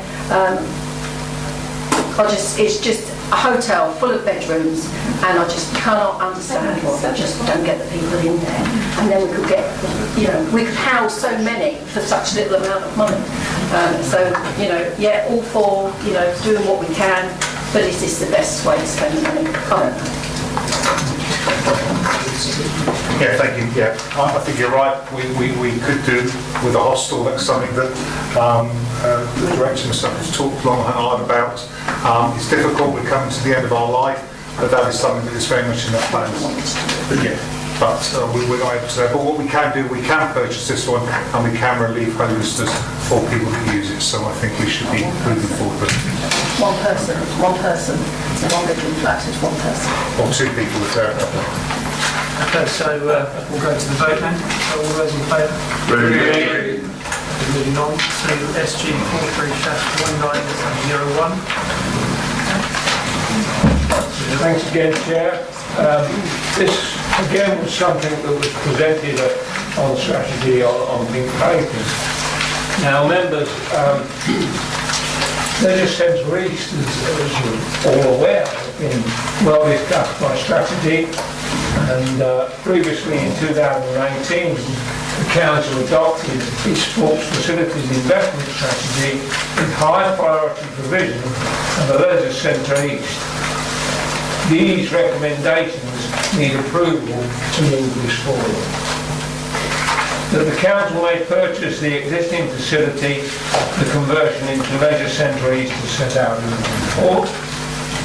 A capital budget of 8.700 million for purchase and conversion is created from internal borrowing to be repaid note, from planning obligation funds as these are received, and SIL funds as are allocated within the SIL programme.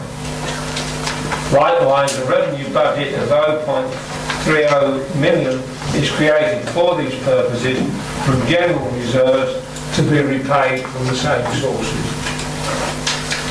If necessary or useful, variations to planning obligations providing funding for the facility may be agreed, so it gives you a bit of scope.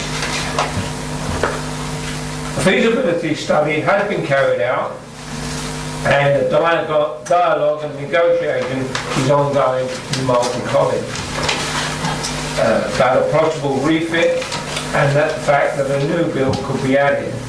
The new centre will be environmentally sustainable, and if negotiations are concluded, a business plan will be submitted to members at a later date. And I think that's very important. We want to see a business plan. Members, this is our opportunity to provide a centre which we have already agreed as a high priority, and this project is worth noting as Sport England approval. So I would ask for your support to move this forward. Thank you. Do you have a second? I'd like to second that. Yeah, I'd like to second that, and I fully support this recommendation as I feel it is a much needed facility in the eastern part of the district. That's what I want to do. Thank you. Yeah, thank you, Chairman. I'd just like to fully endorse what Councillor Warren's just said. You've got to remember, we talk about housing growth in the rural areas. In this Overston Mold area and that side of our district, it's a huge amount of housing growth planned, just as much as Daventry Town actually, if not more maybe. So I think a facility like this is required. I'm delighted about potential outcomes here. You know, it's one of the two interesting ones with the Malton College in particular. So, and that's a great facility. I know which building they're talking about there. If that happened, that'd be a fantastic facility. So I fully endorse this and hope members can also support it. Thank you.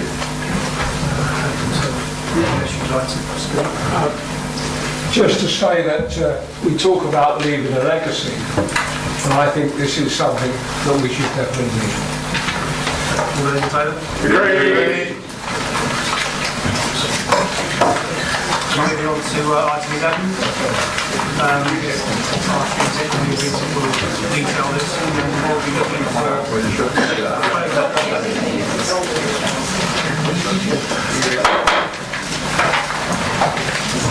so the MD can present this, we'll be looking for a proposal in the second.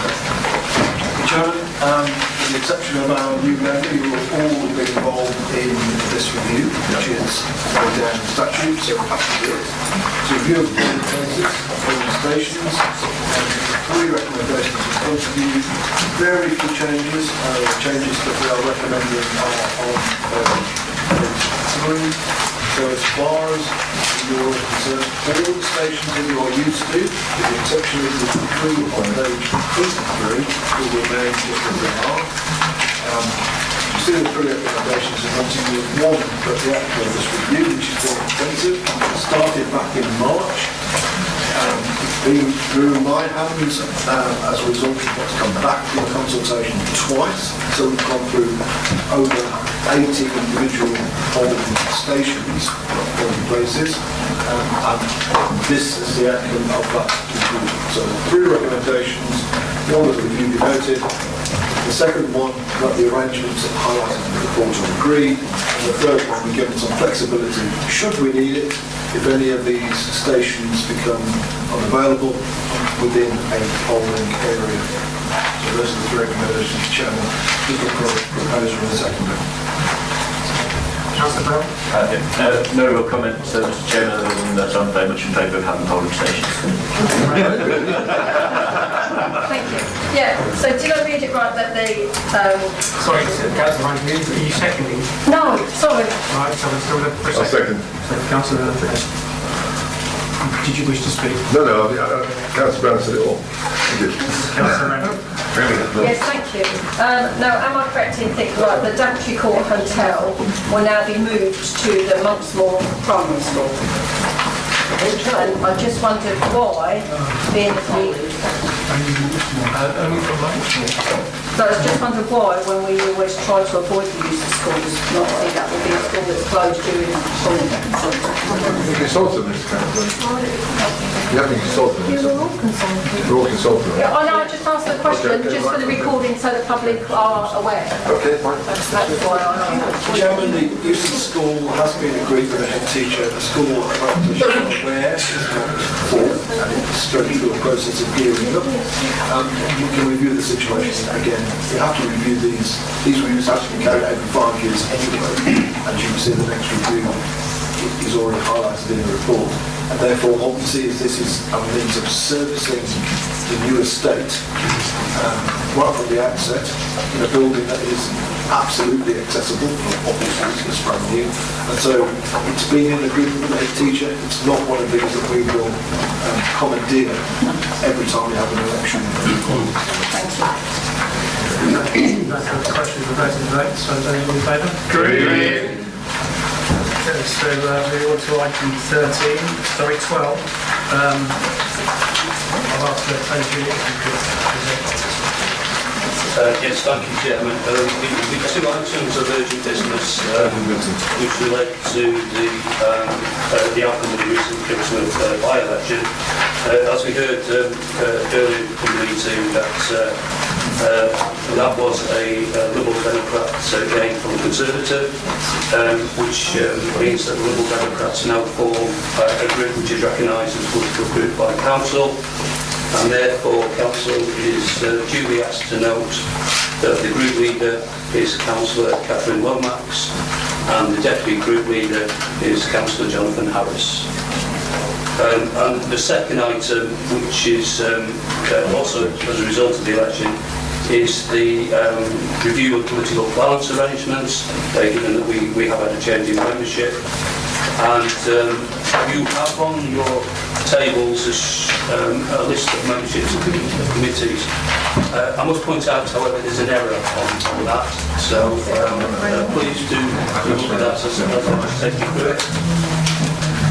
So we start with the Planning Committee, and there is an addition of Councillor Jonathan Harris to the committee in place of Councillor Richard Micklewright. That's as shown on the list. Where the error is the other change relates to Corporate Governance Committee, not Appeals and Standards. So just for confirmation, joining the committee is Councillor Catherine Lomax, and leading the committee is Councillor Deanna Eden. The Appeals and Standards Committee remains as is, so Councillor Deanna Eden stays on that committee and Councillor Lomax doesn't join that committee. Those are the only changes. It's just those two changes which keep us in political balance. Chairman, that needs an agreement of Council. Agreed. Agreed. Okay, that concludes our business meeting.